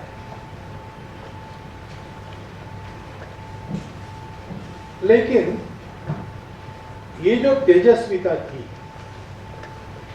ये जो स्वाभिमान था, उसमें कमी आने लगी। और इसका कारण है कि एक बहुत धूर्त आक्रमक अपने आप ब्रिटिश लोगों के रूप में आया। उसने जब ये देखा कि स्थिरपद हमारा राज्य जितना है उतना है, यहाँ के राजाओं से भी हमारे अच्छे संबंध है, जिनको जीता उनको भी बहुत कुछ देकर हमने खुशहाल रखा है, और फिर भी यहाँ पर सब लोग एक साथ हमारे खिलाफ खड़े हो जाए। इतनी जातियां, इतनी भाषाएं, आपस के संबंध बहुत रोज के बर्ताव में अच्छे ही होंगे ऐसा भी नहीं, फिर भी सब एक साथ हमारे खिलाफ खड़ा हो। जहां हमारा शासन है वहां हमारा कलेक्टर पालकी में तो जाता है, लेकिन उसके पीछे पीछे चलने वाला यहाँ का देसी चपरासी उसकी आज्ञा नहीं सुनता है, वो और किसी की आज्ञा सुन के चलता है। तो रेवेन्यू तो हम वसूल रहे हैं, लेकिन यहाँ के प्रजा पर शासन तो दूसरे लोग कर रहे हैं। ये क्या है? और इसमें हम यहाँ स्थिरपद हो, ये कैसे होगा? तो उन्होंने एक सुनिश्चित योजना के तहत हम लोगों की उस तेजस्विता को नष्ट करने का एक षड्यंत्र किया। और स्वाभिमान नष्ट करना है तो स्व को भूल जाए तो स्वाभिमान नष्ट होगा। तो हमारे स्व को याद दिलाने वाली सारी बातें हम भूल जाए, उन बातों को स्मरण करने की हमारी व्यवस्थाएं टूट जाए, उन व्यवस्थाओं को चलाने का हमारा सामर्थ्य चला जाए, ये सारी बातें उन्होंने की। हमारी अर्थव्यवस्था को उन्होंने नष्ट कर दिया, हमारी शिक्षा व्यवस्था को उन्होंने नष्ट कर दिया। पैसे दे देकर विदेशी और कुछ दुर्भाग्य से कुछ स्वदेशी विद्वानों से भी अपने अनुकूल मनगढ़ंत ग्रंथ लिखवा। अब स्वतंत्र होने के बाद हमारा एक कर्तव्य था कि हमको स्वतंत्र होना है तो उस स्व की ओर हम लौटे, लेकिन बातें धीरे धीरे चल रही है। और अब 75 साल अमृत महोत्सव मनाएंगे स्वातंत्र का, तो मुझे लगता है कि बिल्कुल उसके प्रारंभिक दिनों में, यानी 15 से शुरू होगा, तो आज की 10 या 5 दिन पहले ये पुस्तक आती है, ये एक शुभ संकेत है। संयोग से ये आया। एक साल पहले आती, कोरोना के कारण ये लंबा होते होते ऐसा हो गया है।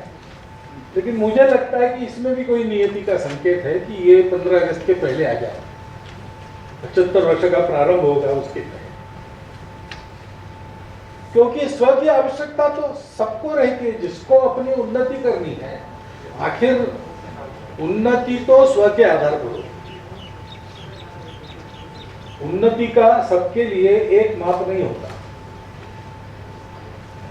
मनुष्य की उन्नति और जंगल में रहने वाले शेर की उन्नति और घर में पलने वाले कुत्ते की उन्नति, इनकी उन्नति के परिमाण, इनकी उन्नति की आकांक्षाएं अलग अलग होती ही है और होनी ही चाहिए। सर्कस में हाथी साइकिल चलाता है और बंदर फुटबॉल खेलते हैं, ये उनकी उन्नति नहीं है, ये उनका तमाशा है जो दुनिया पैसे देकर देती। और इसलिए भारत की उन्नति होनी है। कई बार हमको प्रश्न पूछते हैं लोग बातचीत में कि क्यों हम चीन जैसा न करें। पहले कहते थे अमेरिका जैसा हम क्यों न करें, उसके पहले कहते थे रूस जैसा हम क्यों न करें।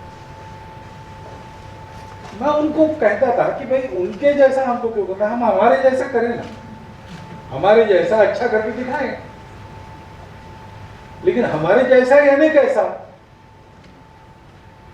इसकी जानकारी देने वाला साधन है।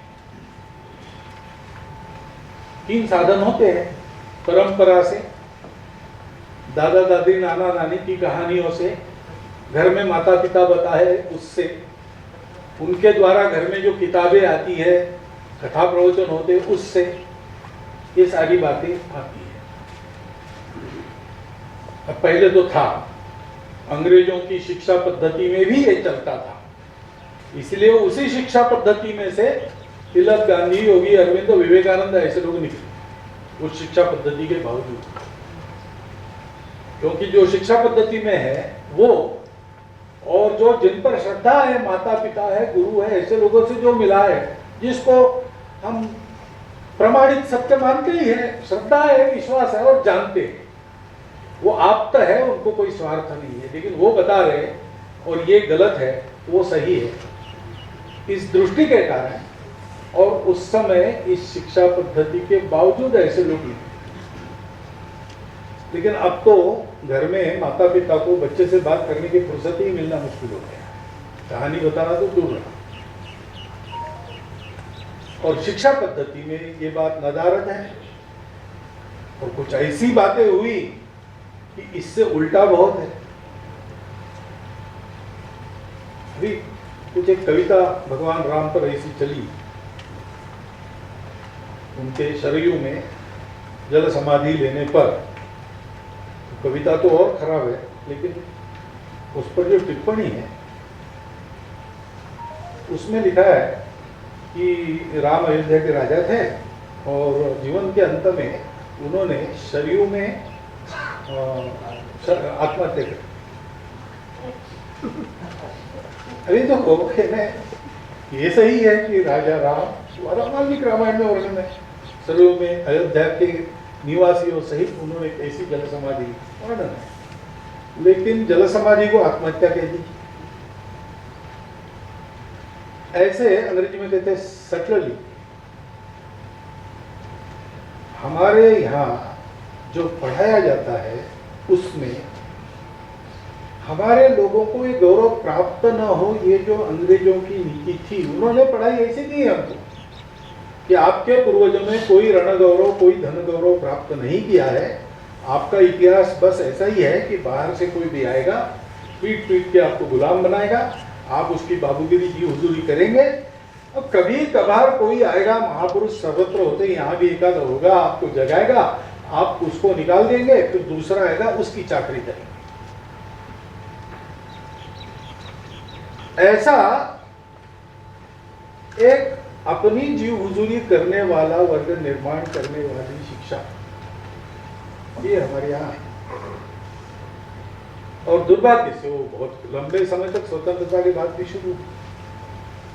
अब नई शिक्षा नीति ने ये घोषित किया है कि भारतीय मूल की ओर लौटेंगे।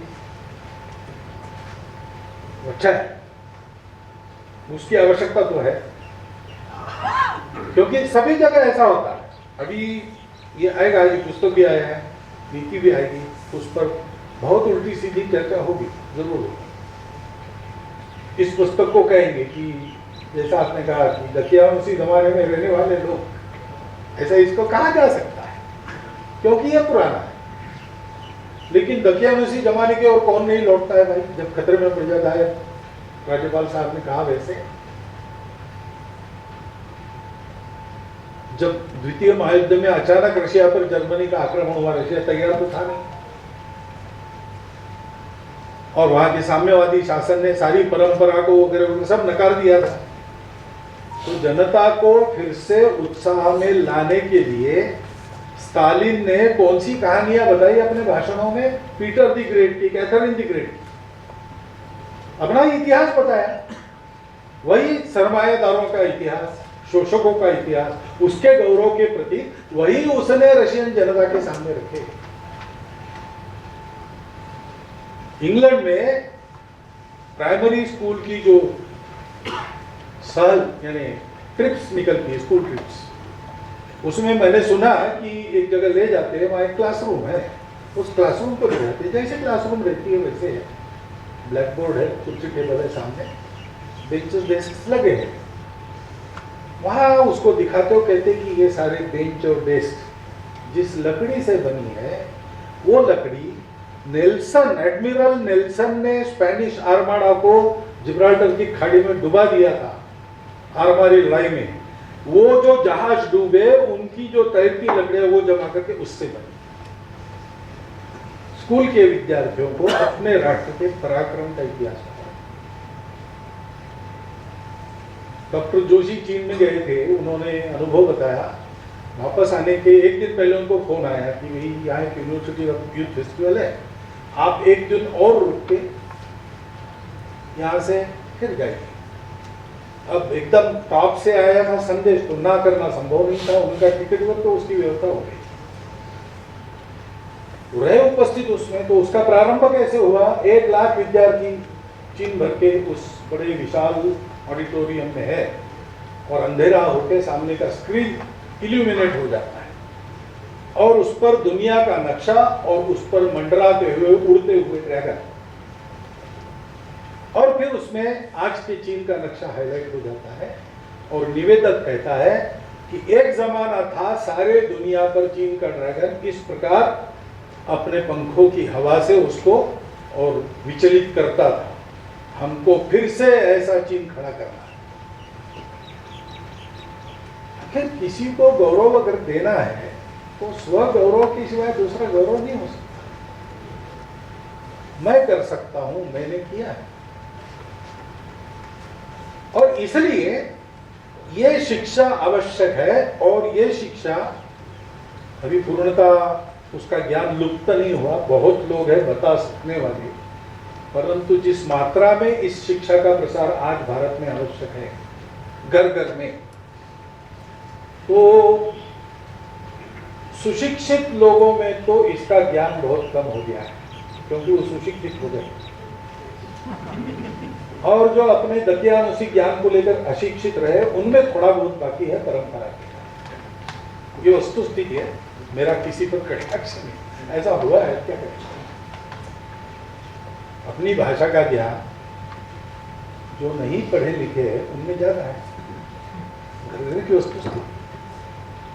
इसको बदलना है, बहुत व्यापक इसका प्रसार होना चाहिए, और उसकी सूक्ष्मता ध्यान में आनी चाहिए, क्योंकि ये बात तो सारी दुनिया में है, स्व की शिक्षा, अपने देश का इतिहास, अपने देश की परंपरा, लेकिन भारत विशेष है। और मैं वर्णन में समय नहीं गवाता, राज्यपाल महोदय ने बहुत सुंदर शब्दों में उसको आपके सामने रख दिया। जो हमारी हस्ती है, हमारी ज्ञान की परंपरा की एक विशेषता है कि उसमें एक पूर्णता है। बाकी ज्ञान परंपराओं में मूल में ही एक अधूरापन है, जोड़ने वाली बात नहीं। शरीर, मन, बुद्धि, अभी वहां तक जा रहे। पहले तो मन नाम की चीज है ही नहीं, ऐसे विज्ञान मानता था। आजकल थोड़ा मन को लेकर कुछ चल रहा है, हो सकता है कि मन हो, दुनिया के आधे शरीर विज्ञानी इसको मानते हैं, आधे अभी भी नहीं मानते, डिबेट चल रहा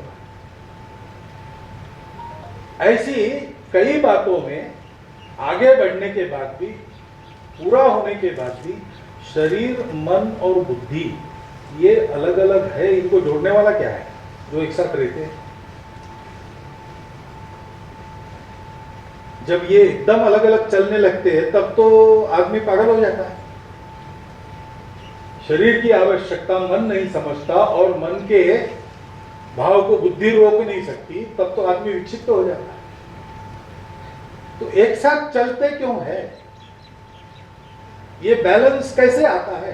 तीनों की अपनी खींचातानी। एक व्यक्ति का भला करने जाए तो समाज में शोषण होता है, उसको ठीक करने के लिए समाज के हित को सर्वोपरि माना जाए तो व्यक्ति के स्वतंत्रता की हानि। डॉक्टर अंबेडकर साहब ने कहा स्वातंत्र्य और समता एक साथ कैसे आती है दुनिया को मालूम नहीं। उसका आधार बंधुता है और वो बंधुता मैंने तथागत बुद्ध के विचार से ली है, फ्रांसीसी राज्य क्रांति से नहीं, ऐसा वो कहते हैं। क्योंकि बंधुता फ्रांसीसी राज्य क्रांति ने कहा, लेकिन हम कहा है भाई बंधुता, बेकार की बात कर रहे हैं आप भोजन करेंगे आपका पेट भरेगा, मेरा थोड़ी भरता है। आप कोई सुंदर गाना सुन के आपका मन भरेगा, मेरा थोड़ी भरता है। ये नित्य का अनुभव है। कैसे आप कहते हो कि हमारी बंधुता है? क्या कनेक्ट, क्या है, रिश्ता क्या है? वो समाज, सृष्टि और व्यक्ति, इनको जोड़ने वाला क्या है? सबको खाना है, सबको उसके लिए कमाना है, लेकिन सबका खाना होने के बाद भी सबका पेट भरे, अपना अपना खाना होने के बाद भी सबका पेट भरे। इसलिए इसको, क्योंकि आदमी के लालच की कोई सीमा नहीं, तो आदमी अपनी लालच को रोके और सबको साथ खाने दे। ये करने वाला क्या है? अर्थ काम पर नियंत्रण किसका है, क्यों है? इसका उत्तर देने वाली एक ही बात है, और उस बात को हमारे ऋषि मुनियों ने साक्षात किया। उसके आधार पर उन्होंने इसको सारी दुनिया को देने के लिए हमारे राष्ट्र की उत्पत्ति की। आपने आए भद्रमिच्छन्द ऋषयः स्वर्विदाः तपो दीक्षा उपसे दुरग्रे ततो राष्ट्रम बलम ओजश्च जातम्। दुनिया के कल्याण की कामना करने वाले ऋषि मुनियों ने दुर्धर तप करने के बाद अपने राष्ट्रत्व को, बल को, ओज को हम लोग प्राप्त हुए, वो हमको मिला। सारी दुनिया को समय समय पर ये जोड़ने वाली चीज देने के लिए भारत का जन्म है। भारत का अपना जीवन, ज्ञान परंपरा, ज्ञान दिया कैसे जाता है? ज्ञान वर्तन से दिया जाता है। ज्ञान हमारे यहाँ अनुभव से दिया जाता है। मुझे ज्ञान हुआ यानी मैंने पढ़ा या मैंने सुना, ऐसा नहीं है। मैंने केवल देखा, ऐसा भी नहीं है। ये मुझे प्रतीति मिल गई, तब मुझे ज्ञान हुआ। वो प्रतीति दुनिया को अपने उदाहरण से देने के लिए भारत के अस्तित्व का प्रयोजन है। और इसलिए, क्योंकि जब तक मानवता है, मानव जाति है, ये अस्तित्व बना रहेगा। भारत का अस्तित्व इसीलिए चिरंतन अस्तित्व है। और उस एक जोड़ने वाले तत्व के कारण सारा देखना बदल गया। और इसीलिए हमारे यहां उसको जानने की जो बात है उसको कहा है ज्ञान। उसको छोड़ के मन, शरीर, बुद्धि, आत्मा, अर्थ, काम, इनको, ये सारा जो ज्ञान है उसको हमारे यहाँ विज्ञान कहा है। विद्या वो है जो आत्मा को जानती है, जो अनात्मा को जानना है वो अविद्या है। आत्मा चूंकि सर्वत्र है, अविद्या को हमारे यहाँ त्याज्य नहीं माना गया। हम लोग कभी एक्सट्रीमिस्ट हुए नहीं, उसका कारण यही है। स्पिरिचुअलिटी उधर भी है, बाहर भी है, लेकिन वो कहती है कि मटेरियलिस्टिक जीवन और स्पिरिचुअलिटी साथ नहीं चलती। यानी आपको लक्ष्मी चाहिए, सरस्वती नहीं मिली, सरस्वती चाहिए, लक्ष्मी नहीं मिली। लेकिन हमारे यहाँ नहीं है। हम लक्ष्मी की प्रार्थना श्री सूक्त में करते हैं तो उसमें मन की अमीरी से लेकर बुद्धि वगैरह सब कुछ वो लक्ष्मी जी है। क्योंकि हमने ये कहा कि भाई अविद्या मृत्युम तीर्थवा विद्या मृतम, और इसलिए हमारे इतिहास में रण गौरव धन गौरव नहीं है, ये बात गलत है। उस आत्मा के भान को साथ में लेकर, हाथ में लेकर हम बाहर गए, हमको रण करने की जरूरत ही नहीं पड़ी। हमने लोगों के दिल जीत लिए, हमको देश जीतने की जरूरत नहीं पड़ी। हमको किसी के रीति रिवाज, उसके रिलीजन आदि को बदलने की जरूरत नहीं पड़ी, ना आगे पड़ेगी ना आज है। क्योंकि हमारे पास ही एक सत्य है, अस्तित्व की एकता का सत्य। उसके आधार पर हम अपनी आत्मिक साधना के साथ साथ अपने जागतिक पराक्रम को भी उसी के साथ चला। इसलिए हम कभी तथागत ने धम्म को मध्यम मार्ग था। तो हमारे ज्ञान को, भारत को समझना है तो भारत की आंखों से भारत को समझना पड़ेगा। दुर्भाग्य से आज भारत का अध्ययन करने के लिए जाते हैं तो भी विदेशों को पढ़ना पड़ता है। एक तो संस्कृत का ज्ञान नहीं, तो अंग्रेजी में क्या लिखा है, धर्म को जानना है तो अंग्रेजी में क्या है, रिलीजन यानी धर्म, फिर गड़बड़ हो जाती है। बताना पड़ता है कि धर्म का वो अर्थ नहीं है, लेकिन आप वही शब्द समझेंगे इसलिए उसका उपयोग कर रहा, ऐसा उनको बताना पड़ा। ये सब जो है बातें, उसको हटा के बहुत व्यापक मात्रा में इस ज्ञान को देने की आवश्यकता है। जिनको देना है उनके लिए पुस्तक से भारत के पूर्व गौरव को बताने वाली और भी पुस्तकें हैं, मैंने स्वयं पढ़ी है, आपने भी पढ़ी है। लेकिन इतनी व्यापक भूमिका के साथ सब कुछ थोड़े में, एक ग्रंथ में, ये मैंने इसको पहली बार देखा है। आत्मा से लेकर अनात्मा तक सारी बातें इसमें है। विद्या अविद्या दोनों है, ज्ञानम विज्ञानम और साथ में आस्तिक्यम भी इसमें है। और इसलिए पालकों ने जिनके बालक है, अध्यापकों ने जिनके छात्र है, और छात्रों ने जिनको भारत को जानना है, इस पुस्तक को खरीद कर अपने साथ रखना है, समय समय पर पढ़ते जाना। मैं तो कहता हूं कि ये पुस्तक ऐसी है कि इसके एक एक चैप्टर के 10-10 भाग होकर उस पर अनेक शोध प्रबंध हो सकते। इतने मूल सूत्र इसमें है। इसलिए ये बहुत उचित समय पर एक अत्यंत व्यापक विषय वस्तु को गागर में सागर ऐसा कहते वैसे बांधने वाली एक पुस्तक अपने हाथ में है। बहुत अच्छी पुस्तक है, इसका बहुत व्यापक प्रसार होना चाहिए। और एनबीटी ने प्रकाशित की है तो ये भी हो सकता है कि हर भारतीय भाषा में इसका भाषांतर हो। हमारे वाचनालयों में, विद्यालयों में, विद्यापीठ में, महाविद्यालयों में इसकी प्रति हो, और साथ साथ घर में भी इसकी प्रति हो। क्योंकि शिक्षा की जगह जैसे विद्यालय, विद्यापीठ, महाविद्यालय है, वैसे घर भी शिक्षा की जगह है। और समाज में कुछ भी जो अच्छा करना चाहते हैं उनके पास भी ये पुस्तक हो, क्योंकि शिक्षा की तीसरी जगह, तीसरा शिक्षा का उगम उत्स समाज के वो लोग हैं जो समाज में सक्रिय है, जिनको समाज के महाजन कहा जाता है। अन्य अन्य कारणों से महाजन है, संपन्न है इसलिए महाजन है, चुन के आए इसलिए महाजन है, प्रशासक है इसलिए महाजन है, विद्वान है इसलिए महाजन है। हर 2500 घरों में एक महाजन होता है जो वहां के जीवन को दिग्दर्शित करता है, लोगों की उस पर श्रद्धा है, तो लोगों का आप है।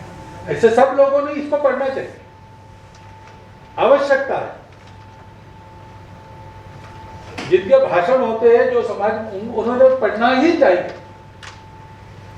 क्योंकि भारत की भूमिका, उसको आप विश्व गुरु कहिए, महाशक्ति कहिए, कुछ भी कहिए, लेकिन ये सबका संतुलन साधने वाला, सबको मध्यम मार्ग पर रखने वाला, सब विविधताओं का स्वीकार सम्मान करते हुए सबको एक साथ फलने फुलाने वाला, एक सृष्टि के नाते सबका जीवन आगे ले जाने वाला, ये जो धर्म है, धारणा करने वाला, इस लोक में उस लोक में दोनों तरफ सुख देने वाला, सदा सर्वदा आनंदमय, ऐसा ये जो धर्म है वो सृष्टि को देने का काम भारत को करना है। उसके लिए अगर भारत को तैयार होना है तो जिनको तैयार करना है उन सबको, 5 लोगों को तैयार करने वाला छोटा शिक्षक, 2 बालकों को शिक्षा देने वाला पिता या वाली माता हो, या लाखों की सभाओं को संबंधित करने वाले नेता हो, सबको इसका ज्ञान होना आवश्यक है, क्योंकि इसके ज्ञान का कहीं न कहीं सब में थोड़ा थोड़ा अभाव स्वाभाविक इसलिए है कि हम भी उसी शिक्षा से आए हैं। तो अंग्रेजी में कहते डीकोलोनाइजेशन, हमारे मन का भी पूरा डीकोलोनाइजेशन हुआ कि नहीं अभी नहीं बता सकते।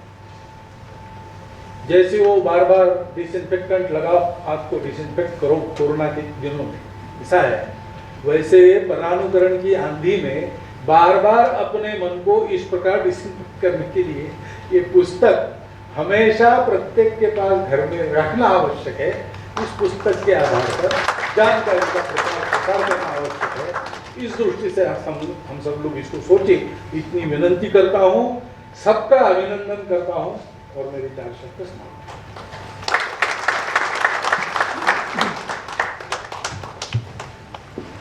बहुत बहुत धन्यवाद परम आदरणीय डॉक्टर मोहन भागवत जी। कार्यक्रम के समापन की ओर हम बढ़ चले हैं। अब मैं राष्ट्रीय पुस्तक न्यास के निदेशक श्री युवराज मलिक जी से अनुरोध करूंगी कि वे धन्यवाद प्रस्ताव प्रस्तुत करें। नमस्कार, जय हिंद, धन्यवाद। दुनिया के सबसे बड़े सामाजिक एवं सांस्कृतिक संगठन के मार्गदर्शक परम आदरणीय माननीय सरसंघचालक डॉक्टर मोहन भागवत जी, महामहिम राज्यपाल श्री आरिफ मोहम्मद खान जी, पूर्व शिक्षा राज्य मंत्री वर्तमान सांसद doctor Satyapal ji, chairman National Book Trust professor Govind Sharma ji, Bharat Vaibhav के संपादक प्रोफेसर ओम प्रकाश पांडे जी, इस हॉल में मौजूद शिक्षाविद, गणमान्य अतिथिगण एवं प्यारे साथियों, कार्यक्रम समाप्ति की ओर है। मैं अपनी समय सीमा के अंदर कुछ चंद बातें रखूंगा। सबसे पहले मैं आप सभी का इस कार्यक्रम में हिस्सा लेने के लिए बहुत बहुत अभिनंदन करता हूं, बहुत बहुत धन्यवाद देता हूं। और सर्वप्रथम मैं परम आदरणीय सर संचालक जी का धन्यवाद करना चाहूँगा, आभार व्यक्त करना चाहूँगा कि आपने अपना कीमती समय निकालकर आप एनबीटी के प्रांगण में आए, इस ऐतिहासिक पुस्तक का आपने विमोचन किया। आपको जानकर खुशी होगी कि ये पहली बार नहीं है, इस जैसा कि बताया गया है कि पहले भी हमने 2 बार इस कार्यक्रम को रखा और हमें कोरोना के कारण स्थगित करना पड़ा, परंतु आपने बिना किसी संकोच के, सहर्ष, बिना देरी के हमें हर बार समय दिया और आज यह कार्य संपन्न हुआ। इसके लिए आपका हार्दिक धन्यवाद। मैं धन्यवाद देना चाहूँगा महामहिम राज्यपाल जी को, जो देश के दूसरे कोने से चलकर आज हमारे प्रांगण में आए और बहुत शॉर्ट नोटिस पे आए, जैसा कि सर ने कहा। सर बहुत बहुत धन्यवाद और आपने अपने विचारों से हमें अनुग्रहित किया। मैं उसके लिए एनबीटी की तरफ से और होस्ट की तरफ से आपका हार्दिक अभिनंदन और धन्यवाद करता हूँ। मैं धन्यवाद देना चाहूँगा पूर्व शिक्षा राज्य मंत्री डॉक्टर सत्यपाल सिंह जी का, जिनके अथक प्रयासों का ही परिणाम है कि ये पुस्तक आज आपके बीच आई है। वो लगातार इस पुस्तक को एक क्यूरेटर के तौर पर और प्रोफेसर ओम प्रकाश पांडे जी एक संपादक के तौर पर, उनकी पूरी रिसर्च टीम ने पूरे प्राथमिकता के साथ, पूरे कमिटमेंट के साथ इस किताब को तैयार किया और आज आपके बीच ये एक ऐतिहासिक किताब के रूप में मौजूद है। आप सबका इसके लिए बहुत बहुत धन्यवाद और हार्दिक अभिनंदन। मैं धन्यवाद देना चाहूँगा इस पूरी टीम को जो प्रोडक्शन में लगी, जो एडिटोरियल बोर्ड से जुड़े थे, टेक्नीशियंस का, आज हॉल में मौजूद मेरी पूरी एडमिनिस्ट्रेटिव टीम का और मीडिया कर्मियों का, जो इस कार्यक्रम को सफल बनाने में इन्होंने हमारा बहुत बहुत सहयोग किया। क्योंकि मेरे पास बहुत लिमिटेड समय है, मैं 2 बातें आपके सामने रखना चाहूँगा। जब मैं किताब पढ़ रहा था, इस प्रक्रिया में हम लोग गुजर रहे थे, 2 बातें बाहर निकल के आई। 5000 से ज़्यादा सालों का हमारा एक ऐतिहासिक स्वर्णिम इतिहास रहा है। इस किताब को अगर देखेंगे तो जैसा मान्य ने कहा, ये किताब नहीं, एक ग्रंथ है। किताब कहना शायद अपमान होगा, ये ग्रंथ है जिसके अंदर अगर डूबेंगे तो इस समुद्र में हमें भारत का असली वैभव नजर आएगा। अगर आप दूसरे बारीक पक्ष को देखेंगे तो आपको वेद मिलेंगे, उपनिषद मिलेंगे, भारतीय ज्ञान परंपरा मिलेगी, सभ्यता मिलेगी, संस्कृति मिलेगी, मूल्य मिलेंगे, आदर्श मिलेंगे। पूरे भारत वैभव का एक रिफ्लेक्शन आपको इस एक छोटी सी किताब में देखने को मिलेगा। दूसरी बात, जब किताब से निकल के आई 2 बात जो माननीय सरसंघचालक जी ने कहा, डीकोलोनाइजेशन ऑफ माइंड। मैं एक वर्ड आपकी अनुमति से जोड़ना चाहूंगा sir, decolonisation of mind and culture. अगर आप दोनों के समन्वय को देखेंगे तो यह किताब आपको डीक्लिंजिंग का काम करेगी। कारण क्या है, हमारा स्वर्णिम इतिहास है हजारों सालों का। एक छोटा सा अध्याय हमारा गुलामी का भी, उपनिवेशवाद का भी। क्या हुआ, जब देश गुलाम होता है, उपनिवेशवाद का शिकार होता है, सबसे पहले अपनी भाषा छोड़ता है, भाषा से अपनी संस्कृति को छोड़ता है, संस्कृति से अपने विचारों को छोड़ता है और विचारों से अपने मूल्यों को, मूल्य से अपने आदर्शों को। कुछ थोड़ा थोड़ा ऐसा ही हमारे साथ हुआ। सवाल बड़ा यह है, क्या यह हमारी मर्जी से हुआ, हमने सहर्ष स्वीकार किया, या हम पे थोपा गया? ये प्रश्न अलग है, परंतु ऐसा हुआ। उसका क्या परिणाम हुआ? देश में राष्ट्रीय बोध, राष्ट्रीय चरित्र और राष्ट्रीय आकांक्षा और राष्ट्रीय गर्व का एक कमी नजर आने लगी।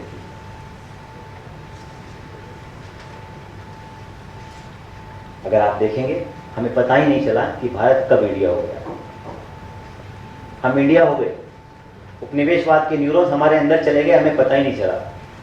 1893 में शिकागो में स्वामी विवेकानंद ने एक शब्द कहा था। पहले 2 शब्द सब जानते हैं, भाई और बहनों, ब्रदर एंड सिस्टर्स सब। एक और बात उन्होंने अपने समाज से पहले कही थी, वो थी नेशन फर्स्ट, कैरेक्टर मस्ट। और वो कैरेक्टर, उन्होंने व्यक्तिगत कैरेक्टर की बात नहीं की थी, उसमें व्यक्तिगत कैरेक्टर तो शामिल था, साथ में नेशनल कैरेक्टर भी शामिल था, जिसके कारण आज पूरी दुनिया में भारतीय ज्ञान परंपरा के वाहक के तौर पर आधुनिक काल में स्वामी विवेकानंद जी को सबसे ऊपर भारत का प्रतीक माना जाता है। उसी बात को आज हमें फिर अपनाना होगा, नेशन फर्स्ट, ऑलवेज फर्स्ट। दूसरी बात जो मैं आपसे साझा करना चाहता हूं वो ये है, idea of nation, idea of Bharat. Bharat एक देश नहीं है, भारत एक राष्ट्र है। ये एक विचार है, एक संस्कृति है। हमें इस विचार को जीना होगा, समझना होगा और उस राष्ट्र का निर्माण करना होगा जिसकी परिकल्पना 5000 वर्षों से हमारे ऋषि मुनियों, हमारे पूर्वजों ने की है। जब हम राष्ट्र निर्माण की तरफ बढ़ेंगे, उस मर्म को जिएंगे, तभी हम एक राष्ट्र के रूप में इस भारत वैभव को महसूस कर पाएंगे। यह किताब इंडियन नॉलेज सिस्टम के साथ साथ अगर आप देखेंगे, इंडियन वैल्यू सिस्टम का भी प्रतीक है। इंडियन नॉलेज सिस्टम के साथ साथ इंडियन वैल्यू सिस्टम की दूसरी पटरी चलती है, दोनों को आप अलग नहीं कर सकते हो। जब दोनों समय पटरियां साथ चलेगी तभी राष्ट्र निर्माण होगा और तभी युवा पीढ़ी को हम उनके लिए एक उचित मार्गदर्शन दे पाएंगे।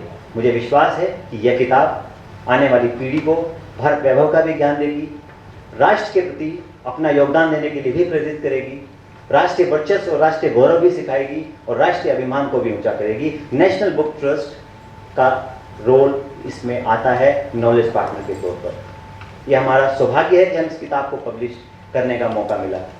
National Book trust knowledge partner के तौर पर अपने उच्च कोटि के साहित्य और उत्कृष्ट ज्ञान के जरिए न केवल भारत के राष्ट्र निर्माण में अपनी भूमिका निभाएगा, इसके लिए मैं आपको विश्वास दिलाता हूं कि आपको आने वाले समय में इस प्रकार का साहित्य और पढ़ने को, देखने को मिलेगा।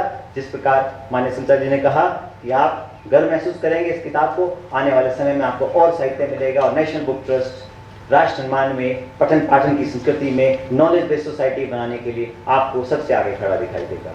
अंत में मैं एक पंक्ति के साथ अपनी बात को समाप्त करना चाहूँगा जो इस किताब से जुड़ी हुई है, और वो ये हमारी सोच भी है, वही हमारा राष्ट्रीय वैभव भी है, वही हमारी गौरव भी है। और इसीलिए किसी ने पूछा था, बार बार पूछा जाता है कि विश्व गुरु क्यों कहा जाता है। इस एक पंक्ति को अगर आप समझ पाएंगे, जोड़ पाएंगे, तो समझेंगे कि हम विश्व गुरु क्यों कहे जाते थे। जननी जन्म भूमिश्च स्वर्गादिपि गरीयसी, यानी जननी और जन्मभूमि और स्वर्ग, उसमें वरीयताएं खुद तय करें। जननी जन्म भूमिश्च स्वर्गादिपि गरीयसी। धन्यवाद। जय हिंद, जय भारत। धन्यवाद निदेशक महोदय। अंत में मैं यही कहना चाहूँगी, यह विशिष्ट लोकार्पण एक नई प्रेरणा का शुभारंभ है। यह एक संगम है जो ज्ञान के हर रूप, हर रंग को दर्शाता है। राष्ट्रीय पुस्तक न्यास की यह यात्रा यूं ही जारी रहेगी और नित नई कल्पना, नई उमंग और नए उत्साह के साथ पुस्तकों के नए नए स्वरूप को लेकर देश के नॉलेज पार्टनर के रूप में आपके समक्ष प्रस्तुत होंगी। आप सभी का इस कार्यक्रम में शामिल होने के लिए बहुत बहुत धन्यवाद।